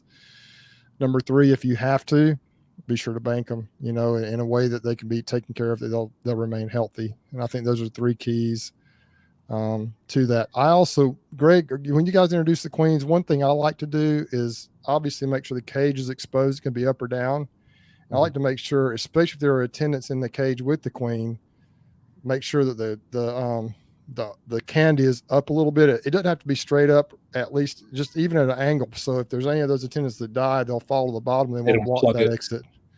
That's just one thing I'd like to mention to everyone. So those are just some things that I do. I hope that, and I talked to Jose about that a little bit. Maybe that's one reason he thought of that question before they were coming in, because I knew they were coming on a Tuesday. I didn't know if I'd be able to get them in that night. And he suggested some of those things we've talked about. He banks them, I think, maybe in a queenless colony, if I'm not mistaken. But either way, even if they're above a queen excluder, those bees will come up and take care of them, and they'll feed them. And it's really kind of a miracle to see what they can do. And they'll do, Jose and Kelly and Max, they're shipping out, awesome queens. They're packed like they're supposed to be. They're going to be able to withstand, some of that stuff. It does happen. UPS is by far, it seems like, the choice here. We don't even ship USPS anymore unless someone absolutely has a PO box or they request it, because we have just lost so many queens in the mail, and trying to get any kind of insurance money back is an absolute joke. With USPS. So for shipping queens, man, for anything else, it's okay if it's a day or two late. But when you're talking about, somebody is setting up a bee yard and they're planning on growth, or they're planning on requeening, or they're planning on doing these things, can't have queens show up 3 or 4 days late. Not only that, but that's rough on the bees. And if it's in late June or July, that's a death sentence. Let me briefly mention one thing. I've spent probably in the last few months hours on the phone with Jose, and we just get talking, and he just teaches me so much every time. But he gave me a little tip for introducing queens that I just thought about this while you were talking, Greg. He said this is something that he learned recently. Now, Jose, I hope it's okay if I share this little secret. I think you won't mind, since you have. It's only us three, Bruce. Go ahead. Just me, you, and Brian. Just us three here, Brian. But he heard from a beekeeper. I can't remember where he said the fellow was from, about a trick that the guy uses to almost guarantee queen acceptance. And you guys may already be aware of this, but I'm kind of like Jose. In the past, I just try to find sheets of brood and put it in between brood. Have brood right next to that cage when I stick it in between the frames. He said this fellow recommended that he put it between open brood, like milk brood type, young brood. Yep. And he said that he didn't really know if that would work. He never thought about that, but he said that since he's done that, he's had, I think, Jose, you can correct me in the comments here if I'm wrong, but I think he said he's had nearly 100% acceptance since he's done that. So that's something I may try in the future. Make sure I put it between open brood. That's something I've never really done in the past. I haven't really been real particular about what kind of brood it was between, honestly. But I'm going to try that, I think, in the future. Make sure there's some open brood in there to put those queens in between. Just a thought.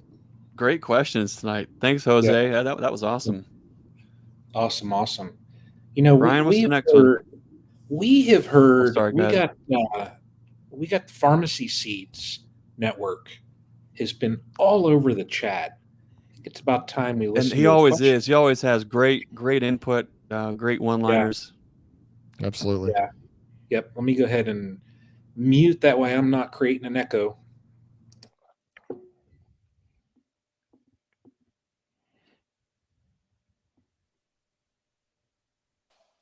Hi guys, it's Carlton from the Pharmacy Seeds Network YouTube channel. That's FARMACY, as in let food be thy medicine and medicine be thy food. I just want to say first off, I've been listening to you guys live streams for a while now, and I love the panel discussions you guys are having, and I love that you guys are hashing out and teasing out details of stuff that we consider to be known science about bees. And question, That's a fact. excellent practice for anything we're doing. I think we can always glean more information and learn more when we don't have our mind blocked. All right. That said, Yeah. I saw a video the other day. I forget the channel name, but I will post a link in the description of this video. I think the video is like 3 or 5 minutes long. It wasn't that long, but it was a guy using natural logs and doing natural beekeeping in logs. And he talked a little bit about, not as high a productivity or any of that kind of thing. But the thing that really caught my attention, and I want to ask you guys if you thought about this or if you could even just discuss it, is he talked about in the bottom of a natural tree trunk, there's this area where things fall down and it's kind of wet, manure-like, sort of like a compost pile. And they said that I think it's a certain type of termite that lives in there. And apparently they come up and they'll eat the varroa mites off of the bees out in the wild. And I wonder what you guys think about that concept. And I wonder what you think about maybe we could sort of harbor that environment within our bee boxes as another method of control and try and work with that natural ecosystem a little bit more. Sorry, I got a mosquito on me. So that was my thought about that. And I just wanted to see what Get you those guys mosquitoes out of that kind ecosystem. of bring that topic up for discussion. Like I said, I'll post the link so you can check it out yourselves. Thanks for all you guys do. Keep the awesome panels coming. And I don't know, maybe one of these days I could join you and join in the discussion. All right. Right there he is. Thanks, guys. Keep up the great work. Wow, cool question. He's always, commenting and way outside the box thinking. I like that. Yeah, cool question. Brian, what do you think about that?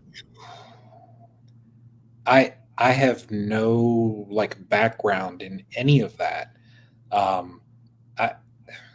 He's got me thinking, so I'm going to have to do some research. That's what I'll do. The thing about termites is a lot of beekeepers in the South intentionally will treat their boxes with copper nap and things to help ward and rid ants and termites and things like that, because as much as termites love to eat varroa mites, one thing that they really, really love to eat is wood. So what would we do about termites with the wood boxes? Well, maybe for argument's sake, let's say we're going to introduce termites to our colonies to help get rid of mites. I think you might have to look at getting into plastic equipment. So maybe like an APA set up with the pro frames and things like that would probably be not much issue. But I think when you look at a tree log, all that dead tree is at the bottom, all the dead funky waste products of everything else is food for something else, and then they eat it and make waste for something else, and that's food, and the system kind of completes itself until that tree is just completely rotted out and it's nothing left, and ashes, dust to dust, goes back to the ground. And but that's a neat concept about termites possibly eating varroa mites. I can't think of anything on how you would balance that out. My only experience with tree cavities and tree colonies were just with a colony that I thought was just the epitome of supreme bees, and then all the bees left out of this tree. And then when we cut into the tree to find out why, the entire bottom, that whole entire detritus cavity, was about a 5-gallon bucket worth of small hive beetle larvae. So I don't know. There's a thing that happens where nature reclaims itself one way or the other, whether it's hive beetle larvae running the bees out, eating the resources, something else moving in, termites eating off the bees, eating the wood in the tree. There's definitely a symbiosis going on there. And I don't know that we really fully understand that, but that's a great question. Bruce, what do you think? That is a great question. I really have no idea. I do know that it is true. Excuse me. It is true that, even in your colonies, like in these Apame hives, anyone who's got them, and you got the screen bottom board with the tray in the bottom, there's always some stuff down there in the bottom that drops down from the bees, from them keeping house I guess in regular hives, hygienic bees just push it out the front. Now you do have some hives, if you know, you look in the bottom and there's like a little buildup of stuff in the bottom lots of times. So it's an interesting thought. I've never really thought of, I have thought, when people talk to me about, for example, screen bottom boards, I'll say, how many trees have a screen bottom board in them? When they're living in nature, they're usually in a space that does not have like a screen bottom board or, an opening like that. Unless it's an open air colony, they usually have a solid base of some kind. And so that's why, that's one of the reasons most of mine, pretty much all my hives are in, solid bottom boards. They just work well for me. Not saying it's wrong to do it the other way. It's just kind of what I prefer. But as far as, the termites and the different critters that are down there, in the bottom of that tree, like you said, I think the best word you used was symbiosis or symbiotic relationship. And I really don't know. That's a great question. I think that if you want to try to promote that type of an environment, you would need to have a different style hive than just a Langstroth hive, because there's really not much room in the bottom of a Langstroth hive. And so you'd have to kind of try to create a different type of colony. And it'd be, I don't know. That's something he could maybe look into that. I just, with the Langstroth hives, it's just kind of I tell people, as soon as people say, well, you're not keeping the bees the natural way, you're not doing this, or whatever. I'm like, look, as soon as you put them in a box and you start moving frames around and managing them, they're not truly in their natural situation. Because you are basically, the bees respond and they thrive, but we manipulate the bees to do what we want them to do. That's what we're doing all the time as beekeepers. Unless you stick them in a hive and you leave them alone and you don't touch them, you're using them to your benefit, and there's nothing wrong with that. But it's not their natural environment, so to speak. Does that make sense? There's it's no not yield. What they would do in nature, because we are actually we are managing the bees. That's what we're doing as beekeepers. We're managing the bees. And so I don't know. I'm not sure how I got off on a tangent, but that is a great question. I've never thought about that. I just, but Greg, you did mention the hive beetle larvae in the bottom of those things. Anywhere there's dirt or that grime or that gunk, even when you have a hive beetle dead out, there's always like just a buildup in the bottom. Even if the hive dies out or absconds and the wax moths come in, there's always just a buildup of stuff in the bottom of that hive. And it has critters in there, roaches and hive beetle larvae and ants and different things in there cleaning it out. So there's always, nature takes care of things the way it wants to take care of them. It's very rarely is it the way we want it to be done. It's hardly in our favor. It does have ways to take care of things, and that's wax moths have their purpose in nature. I mean, they clean out those frames, they clean out that space so the bees can come back in again in the future, or other critters. And so, interesting stuff, man. The funky gunk hive might just be the next big thing, and trying to work with nature rather than against it is something that we could all do a lot better on. So trying to figure. I'll say this though. That one is definitely a head scratcher, and it's definitely going to eat at me. See what I did there? Exactly. Come on, no termite jokes allowed. I mean, come on, guys. I wonder, just thinking about, how the hives are set up, I wonder if, like, a different style, if a lens, you have a greater cavity, different, or a horizontal, or even, Greg, and this is some thought for you. I wonder if. Okay, stop. Go ahead. I wonder if in the bottom of Susie's top bar hive. She might be listening right now, Brian. Susie's top bar hive is still a point of contention around here, as they might say. She has to drive. She drives, but that is right in front of the old. That's in front of the old milk house where there's still a spring fed where they would cool the milk cans. It's right in front of that, and she has to drive by that thing every single time she comes to the farm. Every day she sees that thing. Well, you put some of your nicest Nature's Image Farm queens or bees in there, right? So it won't be a problem. They won't bother her. It's the love is just that's true. The love it's just flowing out. Can you feel the love tonight? Brian, next question. I'm done. Moving on. It's fun tonight. These questions are fun. Oh, hey, Stream Team. Thomas here for Orange Art Farm. So I work full time, and I've got a few different hobbies. Beekeeping, the working in the garage, pottery, woodworking, handful of different things, which keeps me very busy. And I know that Brian and Bruce, you guys both have full time jobs outside of beekeeping. And Greg, you've got the farm, beekeeping, family, everything going on. So, do you guys have some advice for the rest of us about how to manage all the hobbies and everything else that you have to do? What is your advice? How do you guys keep it all together? If you do, thanks. Wow, not only is that a great question. Look at the camera work. It does a good job. Free range art farm. Brian, how do you keep it all together? Man, and that's a good question for me this week because, as everybody knows, I started back traveling for work, so it becomes a challenge, with hobbies such as beekeeping, and you have real life.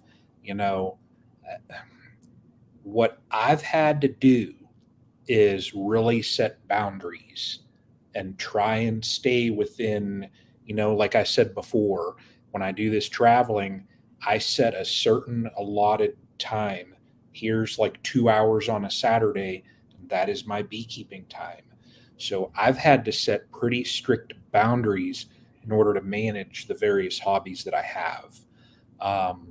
It's somewhat worked. There's times where, of course, it deviates, but I think setting those boundaries has really helped me. So just to kind of keep me structured, but that's my 2 cents. How do we keep it together? Well, the joke's on you, my friend, because if you think that we have anything together, boy, we're no, not even trying to pretend that we've got things together, because the fact is, a lot of us are, what I like to say is, over ambitious, bite off more than we can chew, and end up eating it cold. That's just the facts. And over time, we learn to not quite take such big bites, so we can enjoy that bite. And then every now and again, you get a nice steamy bite of steak, perfectly red in the center, and it's just, oh man. And then you're like, wow, what if I had more bites that were like this? And then you stop taking them big hunks of meat that you can't even digest. So for us, it was, everyone's story is going to be different, but trying to figure out what worked on the farm. We threw absolutely everything against the wall, raising chickens and turkeys and pigs and rabbits and eggs and nursery stock and bees, and the list goes on. And so we had to be very, very honest. You have to be extremely honest with yourself, and your partner, your wife, your spouse, whoever you're doing this with, and be able to have that constructive criticism back and forth, have broad shoulders, and to be able to, when your wife says, hey, you're great at making bees and making queens, but you're terrible at keeping them alive. We cannot keep dumping money into bees unless you can keep them alive. And you have to be able to say, well, how dare you? Can't say, how dare you? I am the best beekeeper. I'm the YouTube's. No, you have to be, you know what? You're right. No, so now what do? Let's put a plan together. Let's move forward. That's going to look different for everybody. You have to be really honest with your situation. You have to prioritize. Is this thing making me, is it a business? Is it making me money? Okay. Yes or no, it doesn't matter. What kind of time is it costing us outside of the financials? And can we afford to do any of that? If you can afford all the time and the money to dabble around and go into whatever business that you want, and you're loving it and you're having fun and it gives you purpose and you feel fulfilled in life, then man, just keep doing what you're doing. We have a problem with constantly comparing ourselves to somebody else and saying we have to get to this level, this metric, this next level of here. And I'm not going to be happy or where I want to be until I get there. Well, here's a news flash. And I think anyone will probably tell you this. If you cannot find joy and happiness is a consequence of the actions that you're taking right now. If you are not experiencing joy and happiness as a consequence for where you're at right now, here's a news flash. You're not going to find it when you think you hit that magic scale later. It's not going to happen. Matter of fact, you're going to be so unhappy, and it's going to cost you money. It's going to cost you time. It might even cost you a relationship. So what I would recommend for anybody who's trying to grow a business or a bee yard, be honest with yourself. Spend time in that. What, Brian, what's the most important piece of equipment in the bee yard is what, Brian? I'm sitting right on it. The thinking chair. Yep. Spend some time and actually get real. You know, you have to check yourself before you wreck yourself. And we've all been in that spot where we've wrecked. And you got to be able to figure that out. So I think I'd like to maybe tie that idea into that conversation of growing a business and growing a bee yard maybe at a later episode. But we don't have it together. Sometimes it feels like we have no idea what we're doing. We're flying by the seat of our pants, but we have to stay grounded. You got to stay humble. You got to be able to communicate and take honest feedback in that situation. And the last thing I'll say to this is I was in the back seat traveling with Bob, Benny, and Jesse, going from yard to yard, and they're laying all these things out, and they're just detailed as all get out. And for me, I'm thinking, man, this is intense. There's a lot of things going on. And I asked Bob, I said, Bob, at what point in your beekeeping career did you feel like you knew what you were doing? And Bob looks back and smiles and says, Greg, some days I still have no idea. I feel like I don't know what I'm doing at all. When Bob Benny has days where he doesn't feel like he has it together, that gives us all a little bit of grace to accept that where we're at and just do the best we can. Bruce, what do you think? I'm going up here on the comments, up a little higher. Jason Parisi says prioritize. That's what I think everybody tries to do. Russell Koopman says have a good wife, or I guess if you're a woman, have a good husband that supports you or helps you. Just so many great comments over here that you just brought up, and I really couldn't put it a whole lot better. Oh yeah, Grammy or Lisa there said she asked me how I did it and worked a full-time job too. I think we did talk about that a little bit. That's Friday when we were working the bees a little bit.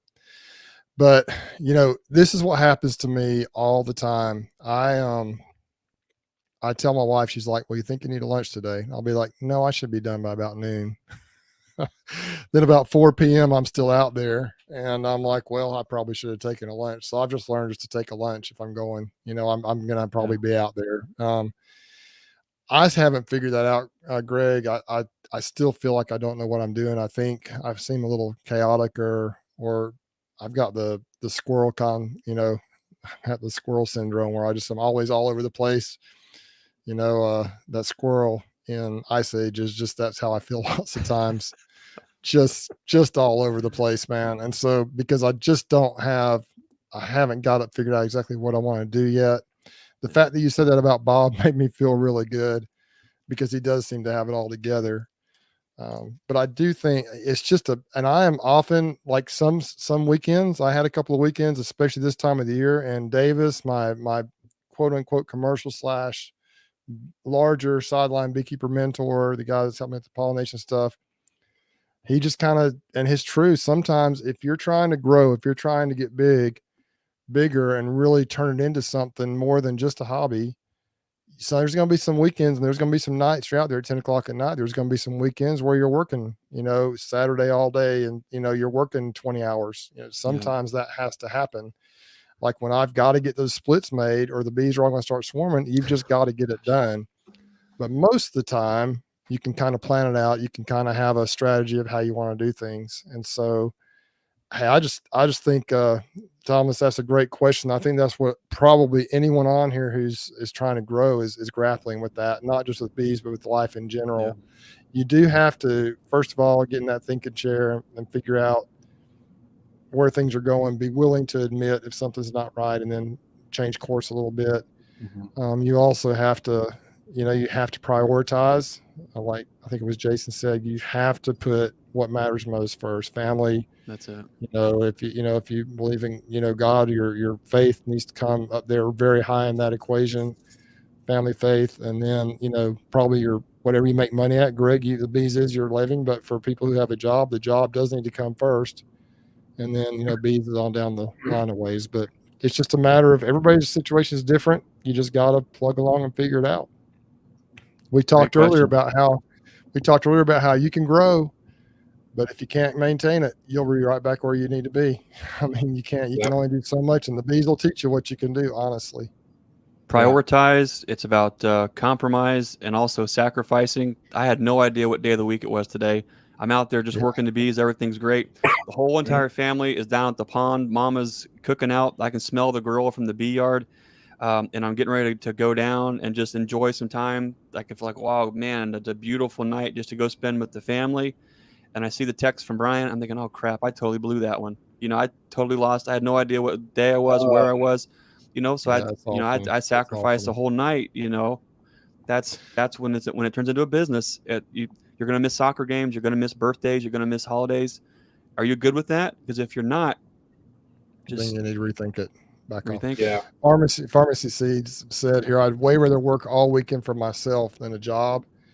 That's kind of my problem. My real passion right now, what I enjoy the most is the bees, and I'm trying to turn it into something. So I'm trying to turn it into, a profitable thing. But yet really my money is coming from my real job. So that's why I'm kind of work 2 jobs, it feels like. But kind of like you said, I mean, I can think of some of the just evenings out there in the bee yard. I'm dead tired. I've been out there all day, 8, 10, even 12 hours in the summertime. Beautiful sunset going over the horizon, bees flying up, smoker just, emitting the smoke. It's just, that's my happy place, man. That's my therapy. I'm dead exhausted, tired, basically done with the bees for the day. But just that peace that comes in that's just what I love. And I think most of us out here who love bees have experienced that in one way or another. There's just a satisfaction that comes with sitting there in that bee yard and seeing those bees work. And it's just kind of a neat thing. It's a passion that I have, and it's just inside. It's a fire. And so, it takes up a lot of time, but I love it. It takes up a lot of time, but I absolutely love it.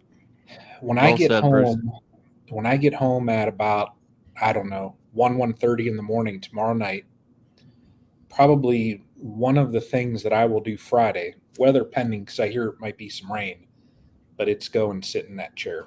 Yeah, buddy. Reset. Good stuff, man. Put a plan together. Yep, that's cool. It. Yeah, I'll tell myself I'm gonna, I'll be tired. Like after I harvest honey, I'm like, I don't want to see honey. I don't want to see bees. I'm done with it. About 3 days, 2 or 3 days, I'm like, I got to at least walk out of my yard. I got to pop a top and look in on something. I got to do something because I just can't stay away from them. Yeah, exactly. Yeah. Well, Brian, you are the question man. Got another one. We got another one.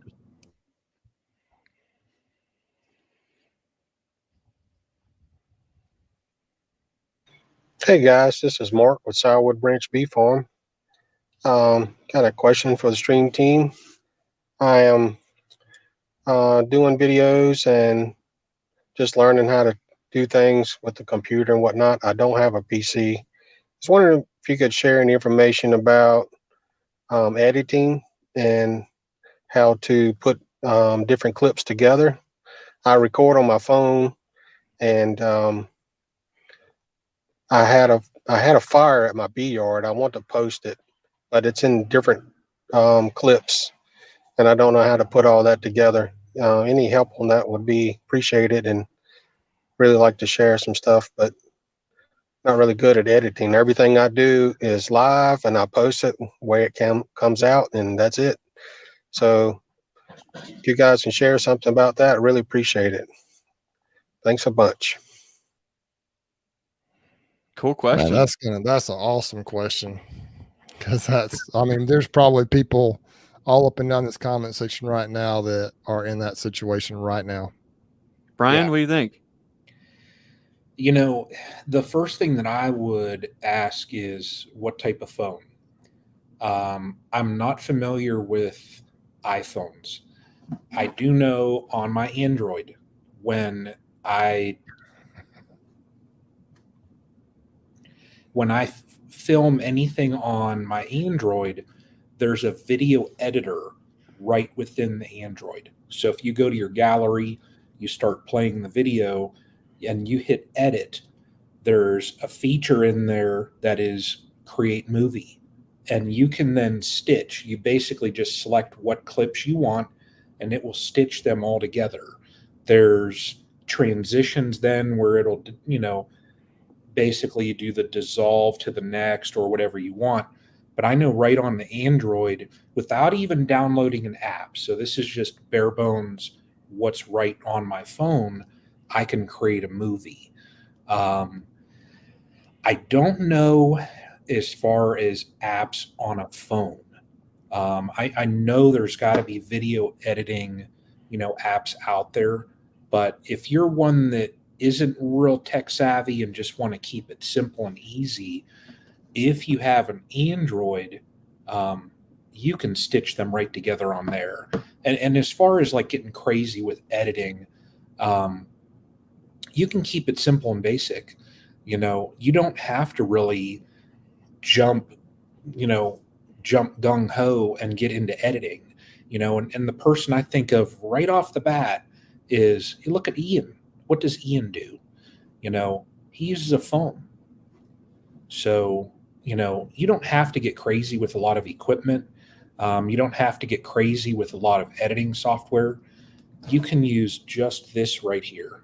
So Canva right there. And there's a, Canva is a good phone editor. So there are those apps out there. I'm familiar with Canva as far as that's what I make my thumbnails from. It's free. There is a paid version of it too. But yeah, keep it simple and just use your phone, It's a whole art process itself, and it's a whole separate, thing.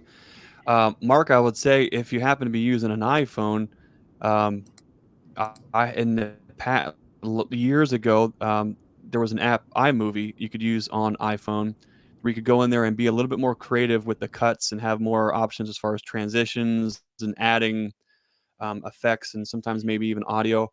But the challenge that I see with the phone is, even if you turn it sideways, God, I should have washed my hands before I got out of the bee yard. Anyways, look at you're going to be editing those clips on an iPhone. I mean, you're going to find yourself, if you're, got big sausage fingers, especially when you get out and just got stung up, to try to edit on a phone might be kind of tough. So you're going to be maybe limited to taking real, quick, clean cut shots of what you're trying to do, which is awesome. There's nothing wrong with that. If you happen to have an iPad, though, I don't wonder, maybe there's definitely iMovie for an iPad. I don't wonder, maybe if you try to either shoot with an iPad, that way you've got a bigger screen to be fooling with to make the cuts, and then upload to YouTube once you're done. Or if you have an iPad, when you work on your get done working on Apple devices, you can do that thing, AirDrop, and you can drop the video file right from your phone to anything, your computer or an iPad. You could AirDrop those shots right from your phone to the iPad, once you get cleaned up and have time to sit down, and maybe it gives you more control without going to do the whole PC thing. Once you get into a PC thing, man, there are so many different opportunities and software, workstations, and then you get into different cameras. It's a rabbit hole that I wish I never went down, because it just ends up costing you thousands of dollars to make, if you're like, I mean, maybe $70 to $100 a month. Oh my gosh. At the Wow, look very at most that. there. But That's anyways, awesome. wow, Okay. $50 for a no. You guys just keep stepping it up for your hard work, gentlemen. I learned a great deal from you and everyone in this community. You help bring us together with these lives. Long live the Stream Team. And now I want to thank you for that. Anel drove all the way up from I think the Florence, Kentucky area to get some packages. He gave me a couple hats. Super awesome guy. I love what he's doing with his channel.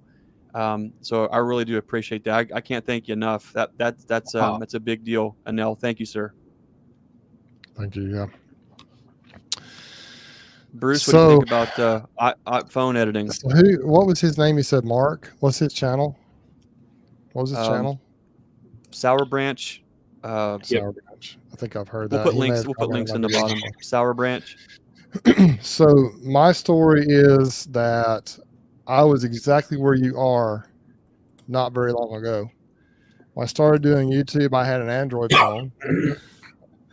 I think it was a Galaxy. Was there one called a 6 or a 6S or something like that? I had a Galaxy phone. I can't remember what it was. I don't know what it was, but it was a long time ago.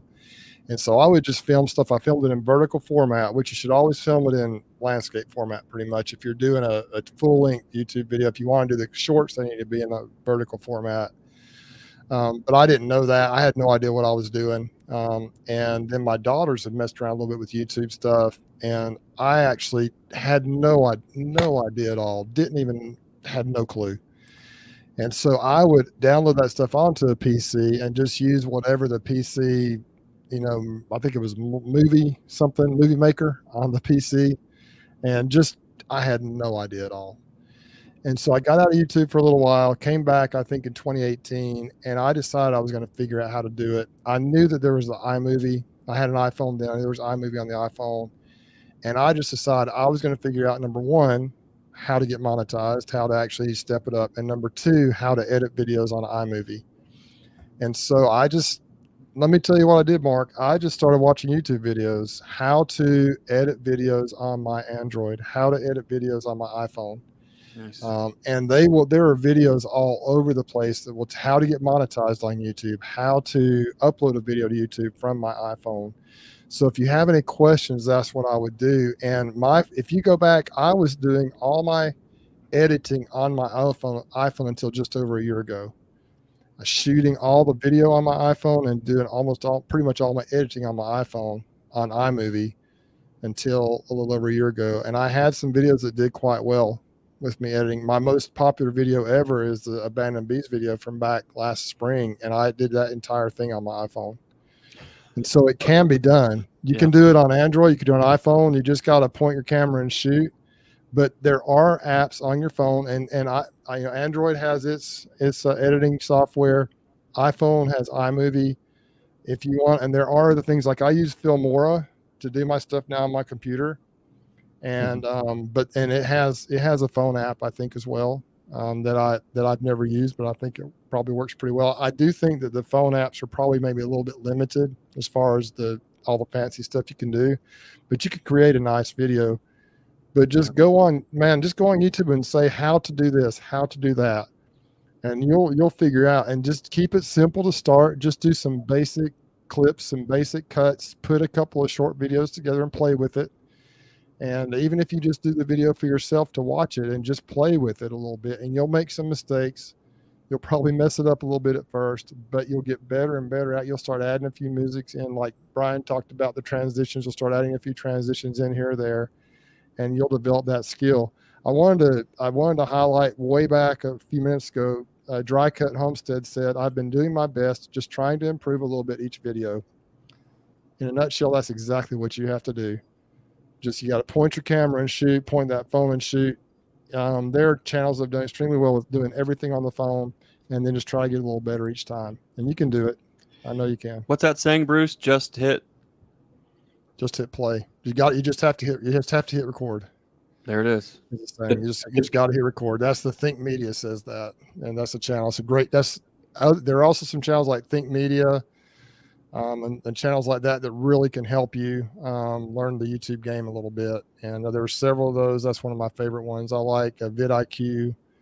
I like Film Booth. There's just some other ones I watch to kind of get some ideas how to do things. But just basic stuff. Just type in how to edit a video on my cell phone, and stuff will pop up all over the place for you to watch.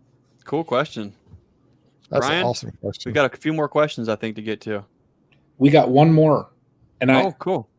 The troll thumper was just in action. Way to go. So let me pull this other one up.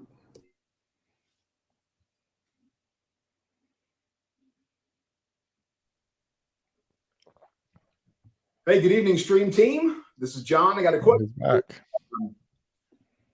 been catching a lot of swarms this year, and I'm sure there's a logical explanation for this. And I'm sure somebody from the Stream Team, Bruce, Brian, Greg, one of the three of you probably know the answer to this one. But catching a lot of swarms this year, and I realized as I load the swarms up in the box and I start, housing them, I go back over looking for the queen. You know what I find? I'm finding an awful lot of drones in those swarms. So it got me to thinking. And I thought, why are there drones in a swarm? I mean, the purpose is for them to go out and make a new colony. I get that. They kick the queen out, a large number of bees follow with them. I understand that too. But why drones? Drones are really going to do them no good, at least initially, right? Maybe they're wanting to repopulate somewhere else. I don't know. Just it seemed kind of odd to me that drones that would require a lot of resources to maintain their life, right? Once that swarm gets into a new hive, they're carrying honey with them. Well, those drones are going to eat some of that honey. So what's the point of drones in a swarm? Great question. Brian, what do you think? I like it. What's the purpose of drones in a swarm? This is another one. This is the first year that I've really caught any swarms.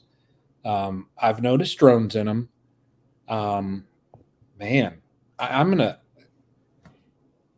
What is it? I'm gonna use a. I'm gonna use a hand it off. lifeline.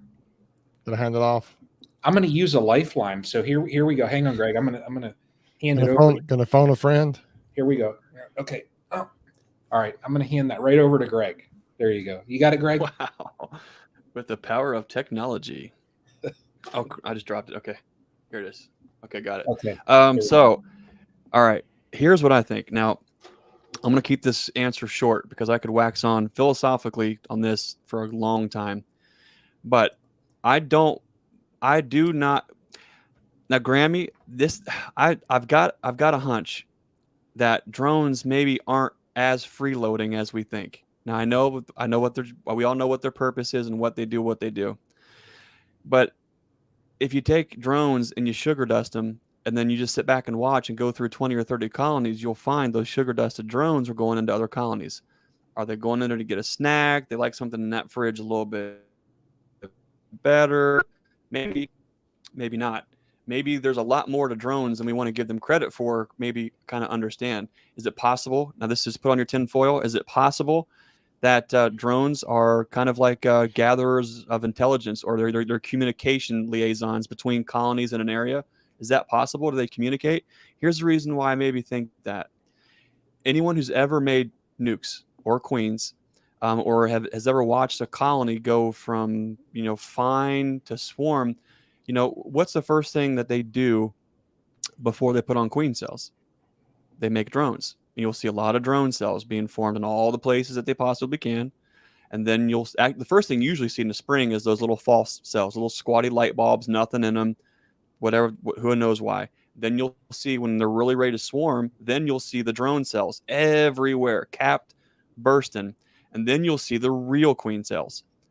They'll fill them, work them, cap them, get them ready to go. And then when they swarm, mama queen and 1, 2, 3, 4 other queens in a colony are going to swarm with workers and drones. Now, if that colony, if the books say that the queen doesn't mate with the drones from that colony, well, then what are those drones good for?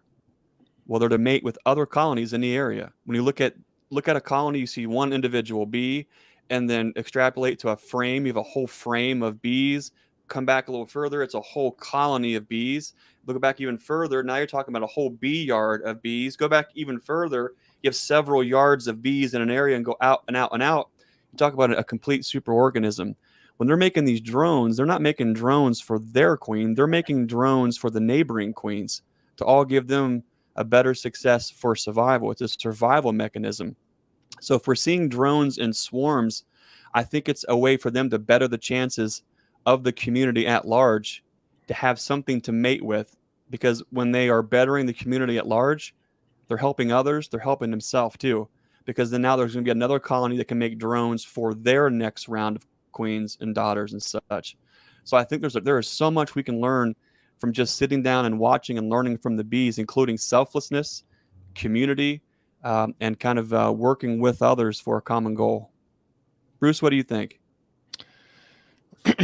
I think you hit a lot of my thoughts on the nail on the head there. I remember in the past when I was first into beekeeping, hearing a lot of people talk about, drones, like they would just destroy drones. They couldn't stand to have drones in their colonies. And then Tim Hives up there kind of, I was my second or third year in beekeeping when I kind of touched base with him. And he said that the hives that he wants, that his strongest colonies that he wants to graft off of or to make queens out of, are the ones that have the earliest drones. He thinks the strongest colonies are the ones with the earliest drones. And I think there's something to it there. I mean, if they're making a lot of drones, then they believe they're a strong colony. They're able to do that. They've got to be able have the resources to do that. And the hives with the more excuse me, the hives with the most drones, the colonies with the most drones, will be able to have an influence on more other colonies, because just as you said, those drones are mating with queens from other colonies, new queens, and so their genetics are stronger. And so I believe, drones are part of that organism, that colony, so to speak, that superorganism, which is a beehive. And if you don't have drones, you don't have a complete hive. Now, in the wintertime, I know that up north and where it gets cold, they do kick out the drones and stuff. But in the summertime and springtime, when hives are growing, I love seeing drones in my hives. That means to me that they're strong colonies. And if they're strong colonies, then they're strengthening the bees in the entire area. And I don't mind seeing drones at all. To me, it's a it's a good thing, unless you're seeing them too early before you have queen, before you really want to have it going on. But to me, now if it's all drones, obviously not. Like if it's a drone laying colony or a laying worker, obviously not. But if you've got a good strong colony that's packing those drones in everywhere they possibly can, to me that is a strong colony with good genetics. At least for reproducing. And depending on the attitude, all those things that we talk about. But as far as a strong colony that's going to perpetuate itself, to me, those are the stronger ones, in my opinion. I agree with you a lot on Drones that. are like the biggest underestimated, overlooked. We all want to focus on the queen. I just put a little quick short up, I think it was today. And we have jet black queens, and we have root beer tiger stripe beauties, and I absolutely love them. But you know what I think is highly undervalued and overlooked is the drone quality too. Now all of a sudden, we've seen black drones for years. We've got a lot of Caucasian in our gene pool, but with these newer Caucasians that we've introduced, what I'm seeing now is, midnight blackout drones. Like I'm not even. It couldn't be any blacker to where if you look at it, even a black drone, if you look around the thorax area where there's the hair, even the hair will be just a touch golden, just a little bit lighter colored, right around the face, and the eyes will be some color. I've got drones this year that I've never seen before, and they are I call them blackout drones. They are I've never seen anything this black. Even the hair looks black. When you look at them, you almost think that you took a black marker and painted them. They are that black. I'm just like, whoa, what is going on? And I've never quite seen that. So I think what we're seeing is investing in genetics year after year, only breeding from the best. And it seems like we're constantly breeding the ones that are doing the best for us here are always these darker bees for whatever reason. Those are the ones that we keep breeding from. Those are the ones that keep surviving mites and our neglect, and the list goes on and on. So we're concentrating the ones that are actually making and surviving it. Whatever that blackness is, whatever genetic expression that is, seems to be kind of a big deal. I was thinking about that, and I'm doing my morning reading, and I just stumbled across a little line from Steve Tabor in Breeding Super Bees, where he makes the same. It was almost like just an offhand comment that they've noticed that the best overwintered colonies are from the darker queens. It was just like a little tuck away sentence. I have a hard time. I have to read a page of something several times to digest it, because I just can't. I got a hard time reading things. But anyways, that I'm like, whoa. At the same time I'm seeing these bees happen, I read that line in an old 70s book from Steve Tabor. I don't believe in coincidences, so I think that there's something there. I think that a lot of us are going to start seeing more of that. But if you are rearing any queens, backyard queens, whatever, one of the greatest tricks that you can do is just put a couple frames, medium frames, in your deep brood chamber and let those rascals go to town underneath, and they will make the most beautiful sheets of drone brood that you will ever see. Sometimes they won't even fool with the green drone comb, but if you put a medium frame in there, man, 9 times out of 10, you're going to have some really, really great drones. And that is a huge deal if you're trying to make good quality queens. The only, like Bruce mentioned there's only 2 instances that I could think where you don't want drones. Number one is a laying worker where you just have drones. Okay, that's probably not ideal. The only other situation is if you are struggling with your IPMs and you're struggling keeping mites away, the last thing in the world you want to do is probably increase your drone saturation in your yard, because that's where those rascals like to hang out. Don't get me started on drones, guys. Bruce, what do you think? There are a lot of strategies actually where they'll put the drone comb in and breed the drones, and then they'll freeze them to kill the mites. Have you heard of that theory or that technique to help get rid of mites, where they put, but and then they just, I guess, put the frames out there for the chickens to clean up, and then they put them back in the hive or whatever. But another strategy to get more drones. This is interesting. My buddy Rusty, actually, I saw this idea first from Stan Gore down in Texas, but I think that's where I saw it first. They'll cut a frame of a piece of foundation, deep or medium, I don't think it matters, in half, and then they make their wooden frame, and then they put that foundation right in the middle of that. So it's got on both sides, it's not drawn out, and that's good for two things. What Rusty used it for initially, primarily last year, I saw him do this. He put it in for cut comb honey production, because they'll beautifully draw out the sheet of foundation. It also gives them like a starter to fill out the rest of the frame, and then that's just beautiful. You can cut the honey out of that, and then you can spin the rest of it out. Also, what he said also happens is they will fill that up with drone comb, and they'll make drones out of it. And so, and he also said, this is interesting, it decreases the amount of drones they place between the two boxes, between the frames, top and bottom, how they glue them together. He said that'll work, and probably your technique works as well in that case, because they just are looking for a place to put drones. If you give them a place to put drones, they'll be less likely to put them somewhere else. So that's just a couple of things that that Rusty uses that for. I have never done that. I've seen frames that are done that way, and I've seen Rusty do it, and it works well. You can save on foundation that way a little bit if you want to try that, and it works great for cut comb production. I can think of one word with drones being in the colony: homeostasis. Mm-hmm. That's a good word. They gotta have it's part of the organism, man. Yep. Yeah. It's like you taking an organ out of your body, it's just, like you can survive without an appendix, or that's not a good idea, because you can survive without part of your liver. You can survive without kidneys, but you got to supplement. You got to have dialysis. You know what I mean? It's part of the colony. I mean, if it weren't needed, they wouldn't exist. Yeah. And the bees know what they need. Yeah. So that makes a lot of sense. Maintaining homeostasis. Yeah. Have you picked up on that vibe when you're working a colony, and this is silly, but if you do have those nice, neat places to put drones, or the colonies that will draw out the green drone frames, that colony is so neat and tidy. All the brood is beautiful and in its place. The honey band is on top, all the bee bread and pollen, and everything is neat, decent, and in order, all in its place. But when they want drones and you don't give them a place to do it, they can absolutely just make a drone mess in places that you don't want. And good night, is that a nightmare? What were you going to say, Brian? Yeah. I was going to say our good buddy Anil has a good question. Okay. I got it. I'm going to throw it on the screen, and I want to change things up. I want to know, Bruce, what would you do with this right here? My hives are unbound. I don't have any more drawn comb frames, and the frames with honey in the hive are not capped yet. Don't have any more drawn comb frames. Do you have any frames at all? That'd be my question. If you've got empty frames, then you could put them in and let them draw them out if you can give them more space. But if you don't have any frames, you don't have any space, you don't have anywhere to put them, and you got to do something about it, that's a challenge. I don't even know what to tell you on that.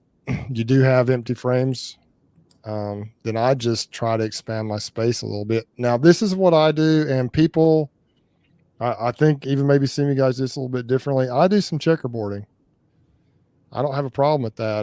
Like this time of the year when it's warmed up, I stick checkerboard. I'll go in there, and I'm just going to tell you what I did. Now, there are people on this thing right now that will probably just say, you can't do that. You can't do it. It's impossible. It doesn't work. But just a few weeks ago, I may have mentioned this before, but just take this for example, I had a double deep nuke, just 5 frames on top of 5 frames, packed out with bees, needed more space. So you got a couple of situations here, a couple of solutions. Number one, and I've done both of this in the last few weeks. You can just stack another nuke box on top, make it a triple deep nuke box. You can take it out of the two boxes and put it in a deep, and just a 10 frame deep, and then start putting empty boxes on top. You can put all of it together. Or I decided to try something that I haven't done before. I had Premier Foundation. I had some triple wax Purica Foundation, but I did this, and it was in one of my videos, in my next to last video that I put out up in Ozark. I took two 10 frame boxes up there with 10 frames in them. I mean, total of 10 frames in them. And I had the 10 frames that were in the two boxes, and I literally checkerboarded in the same order pretty much that they were in, all the way across the brood from the bottom box. I may have mixed and matched it a little bit, but put it in the bottom box, tried to keep the honey on the outside or whatever, kind of that way. Put brand new foundation in between all those frames. Took the second box, put it on top, did the same thing with the top box. Came back a week or two later, totally drawn out, just packed with bees, laying it up, no problems at all. So I personally do not have a problem with checkerboarding. If you're a little nervous about it, you can just put a couple on the outside. Like if you want to stack a second box on there, if you're doing double deeps, you can pull a couple of frames up in the middle if you want to, and then put the foundation down below, and then they can draw it up, move up and dry it out. But they just need space. Give them space. If you got honey in there, if they're getting honey bound, like on some of those frames with pure honey, then I would put them in the top and on the outside, and any brood that you have it towards the middle. That's how I handle that situation. Now in the wintertime, if it's cold still or you're coming up, then you do not want to checkerboard. If they're not drawing comb, don't checkerboard. No reason to checkerboard if they're not drawing comb. But if you're in an active time of the year when they're drawing comb, like right now, if they're getting honey bound, that means they're packing stuff in, they're bringing stuff in. They have the resources to draw comb. So give them something to do. That's what I would do. That's exactly what Bruce just said. That's exactly what we've been doing, what we've done. It works awesome. Especially if you get down in there, either bring that sealed brood up and some wet honey up top. They hatch. There's workers going up and down, up and down, up and down. You put some fresh sheets in between, like Bruce said. Unless you get into a time of the year where they're just not drawing any foundation. Usually, what I see though, if they're not drawing foundation, they have less inclination to swarm too. So you're mitigating the loss there is not quite as big of a deal. But if you've got the numbers and they're boiling out with bees and the honey is open, you're trying to figure out what to do, I always like to play on the side of caution, add a box, checkerboard it, let them rascals, have a little bit of space. And even if they're not drawing comb out, if you need to, like if you've got, for instance, if you got cells coming on, getting ready to cap, and you want to keep them in that incubator just a little bit longer before you make those splits out, give that colony 3 or 4 days with some.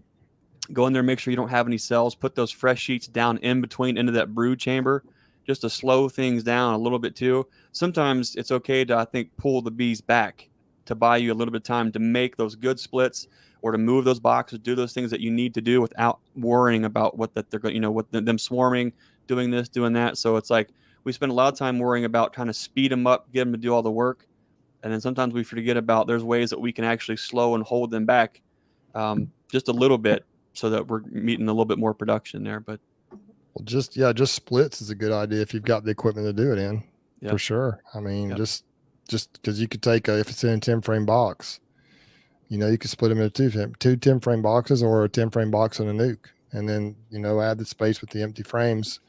I will tell you this though about frames, and I know we've talked about Premier Foundation on here. For years, I've used triple wax Purico foundation, actually Purico frames, pure one-piece frames. I love them. And the key is the wax. I'm telling you guys, and many on here will agree, they've got to be heavily waxed. I think they'll draw.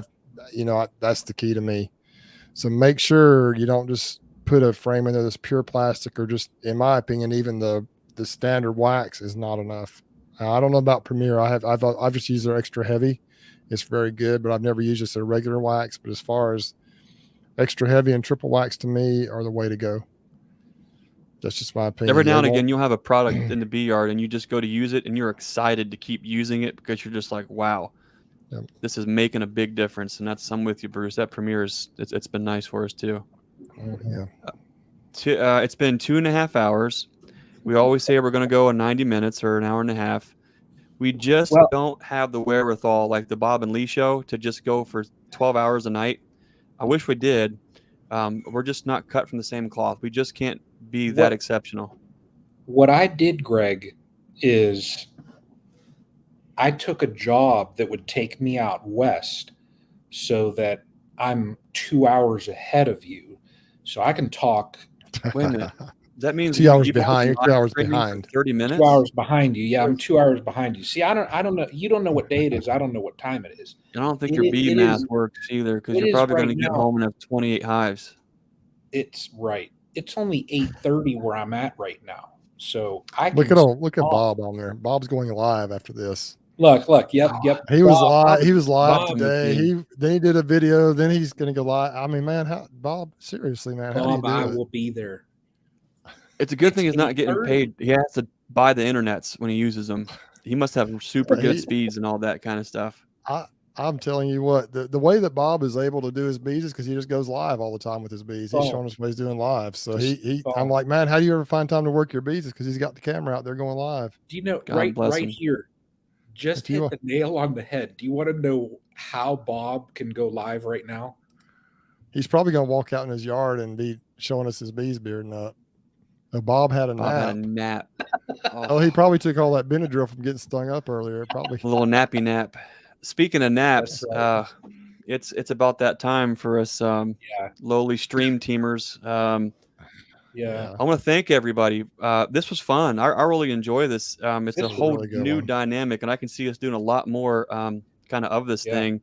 I'm going to thank everybody for taking the time to shoot video and upload it and then send us the links. I don't know if we're going to get around to it tonight, but tomorrow I'll get everybody's all the channels linked in the descriptions here. I want to thank everybody for all the super chats and contributing financially as well. It's huge. We really do appreciate you guys. Are awesome. Bruce and Brian, thanks as always for the collaboration, the friendship, and just being honest, humble guys that were just sharing our love for beekeeping with the rest of the community who also just loves beekeeping. And I think that's a big, awesome thing. So many great folks. Thank you for all the comments and all the liveliness. You guys talking back and forth. This is awesome. This is so cool. Definitely looking forward to it again. Guys, who's up next? Whose week is it next? It's Bruce. We'll the Bruce's something Bees out. YouTube channel next Wednesday, 8 p.m. Eastern. Never disappoints. Quickly, fellas, do you have any last things that you want to plug or mention before we turn in for the night? Listen, Brian, Bruce, go ahead. I just really appreciate you guys, man. This all started with me just knowing I probably should do some lives and reaching out to Brian and you reaching out to me, Greg, about doing something at the Hive Life. And man, we just got a good thing going here. And I appreciate you guys. And I especially appreciate everyone that comes on here and watches these things. Yeah. Appreciate, it was so great to meet Lisa and John and Ed this past weekend, and Ed's wife, Chris. And, I see their names on here, and then you put a name with the face, and it was just a fun time. And that would have never happened if it weren't for this right here, what we're doing. And so I just love what we're trying to accomplish, positive, trying to help make a difference and sharing is what it's all about, really, because I still don't feel like I know what I'm doing, but I've learned so much in this year since we've been doing these. It's been great. And I just appreciate you guys. I feel like I have a couple of true friends here, and it's been awesome. And Bruce, you have a brand new video that came out today. Yes, Be sir. sure to go to Bruce's Bees. Check that out. If you haven't already, subscribe. Yeah, you can meet comment. Lisa. You can meet Lisa, Ed, John. You can see Justin get stung. You can see his eye after he got stung. You can see. You can meet Rusty if you haven't met Rusty and his wife Christy. And then my wife even stuck in there a little bit. She can't stand to be on the camera, but I snuck her in there a couple of times. So is Lisa Grammy midwife, Suburban Homestead? That is Lisa. This is Lisa sure right is. there. Yep, okay, cool. Sure is. I'm looking forward to seeing Lisa's awesome now. Lisa is awesome. She is as Southern as they come. So it's just awesome, man. She just did an awesome job. But did she bring you a pie?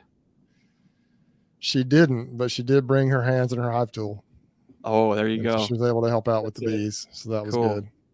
Brian, what's going on with Brian and Castle Hives? Anything new on the radar? I tell you, I'll just be curious how the hives look, how they're building out. So everybody knows, I pretty much expanded to the max. Just building them out. That's it. So, and I'll just add one thing. The gentleman that I spoke to that's out here, that watches us and reached out to me when he heard that I was going to be in Colorado. We chatted today on the phone. I finally was able to give him a call. It's been a super busy week as far as work, but hearing the compliments, just those out there that appreciate this format and these talks that we have, that is just, and I've said it before, that to me is just gold, and that's just been the whole reasoning as to why I originally wanted to do these, is just connect that beekeeping community, and we're doing it. We have how many people that joined in tonight, and we're doing it. So yeah, that is just, you all don't know how much I appreciate this. Well, definitely looking. I think we're making waves with this, and it's cool because we start to see other folks step out of their comfort zone, do Yeah. things similar. Have put their own flair, their own branding to it, and it's just it's a rising tide. Definitely raises all ships there. So I think that's a cool thing. For all of our bee customers, if you're listening, I want to thank you guys too. You've really helped make the financials actually plausible and doable with the bee business. We've got queens that are right now are laying up a storm, and as they mature, we're going to be getting those shipped across the country to folks. I want to thank you guys so much for trusting us with, your future and your bee yard, your growth, your genetics. It means a lot to us. We're a very small outfit, and we really appreciate you guys. Our new customers, same thing. Nukes are going to be ready here starting in about 10 days or so. Looking forward to getting those out to folks. It's just been an incredible year at the new farm. A lot of growth, meeting so many great folks. The supply shop here, it's just, there's so many things going on, but we can't do any of it without you guys. And I just want to say humbly and gratefully thank you. Really do appreciate you guys. And I guess we'll just stay tuned next Wednesday at the Bruce's Bees channel for the next Stream Team episodes of we'll have to just see what old Bruce is going to kind of work up. And I just want to remind you guys to be the lighthouse and be the change that you want to see in this world. We'll see you next time. Brian, I think there's an ending video. There is. Thanks. Here it goes. We'll see you guys. Be the Everybody. lighthouse.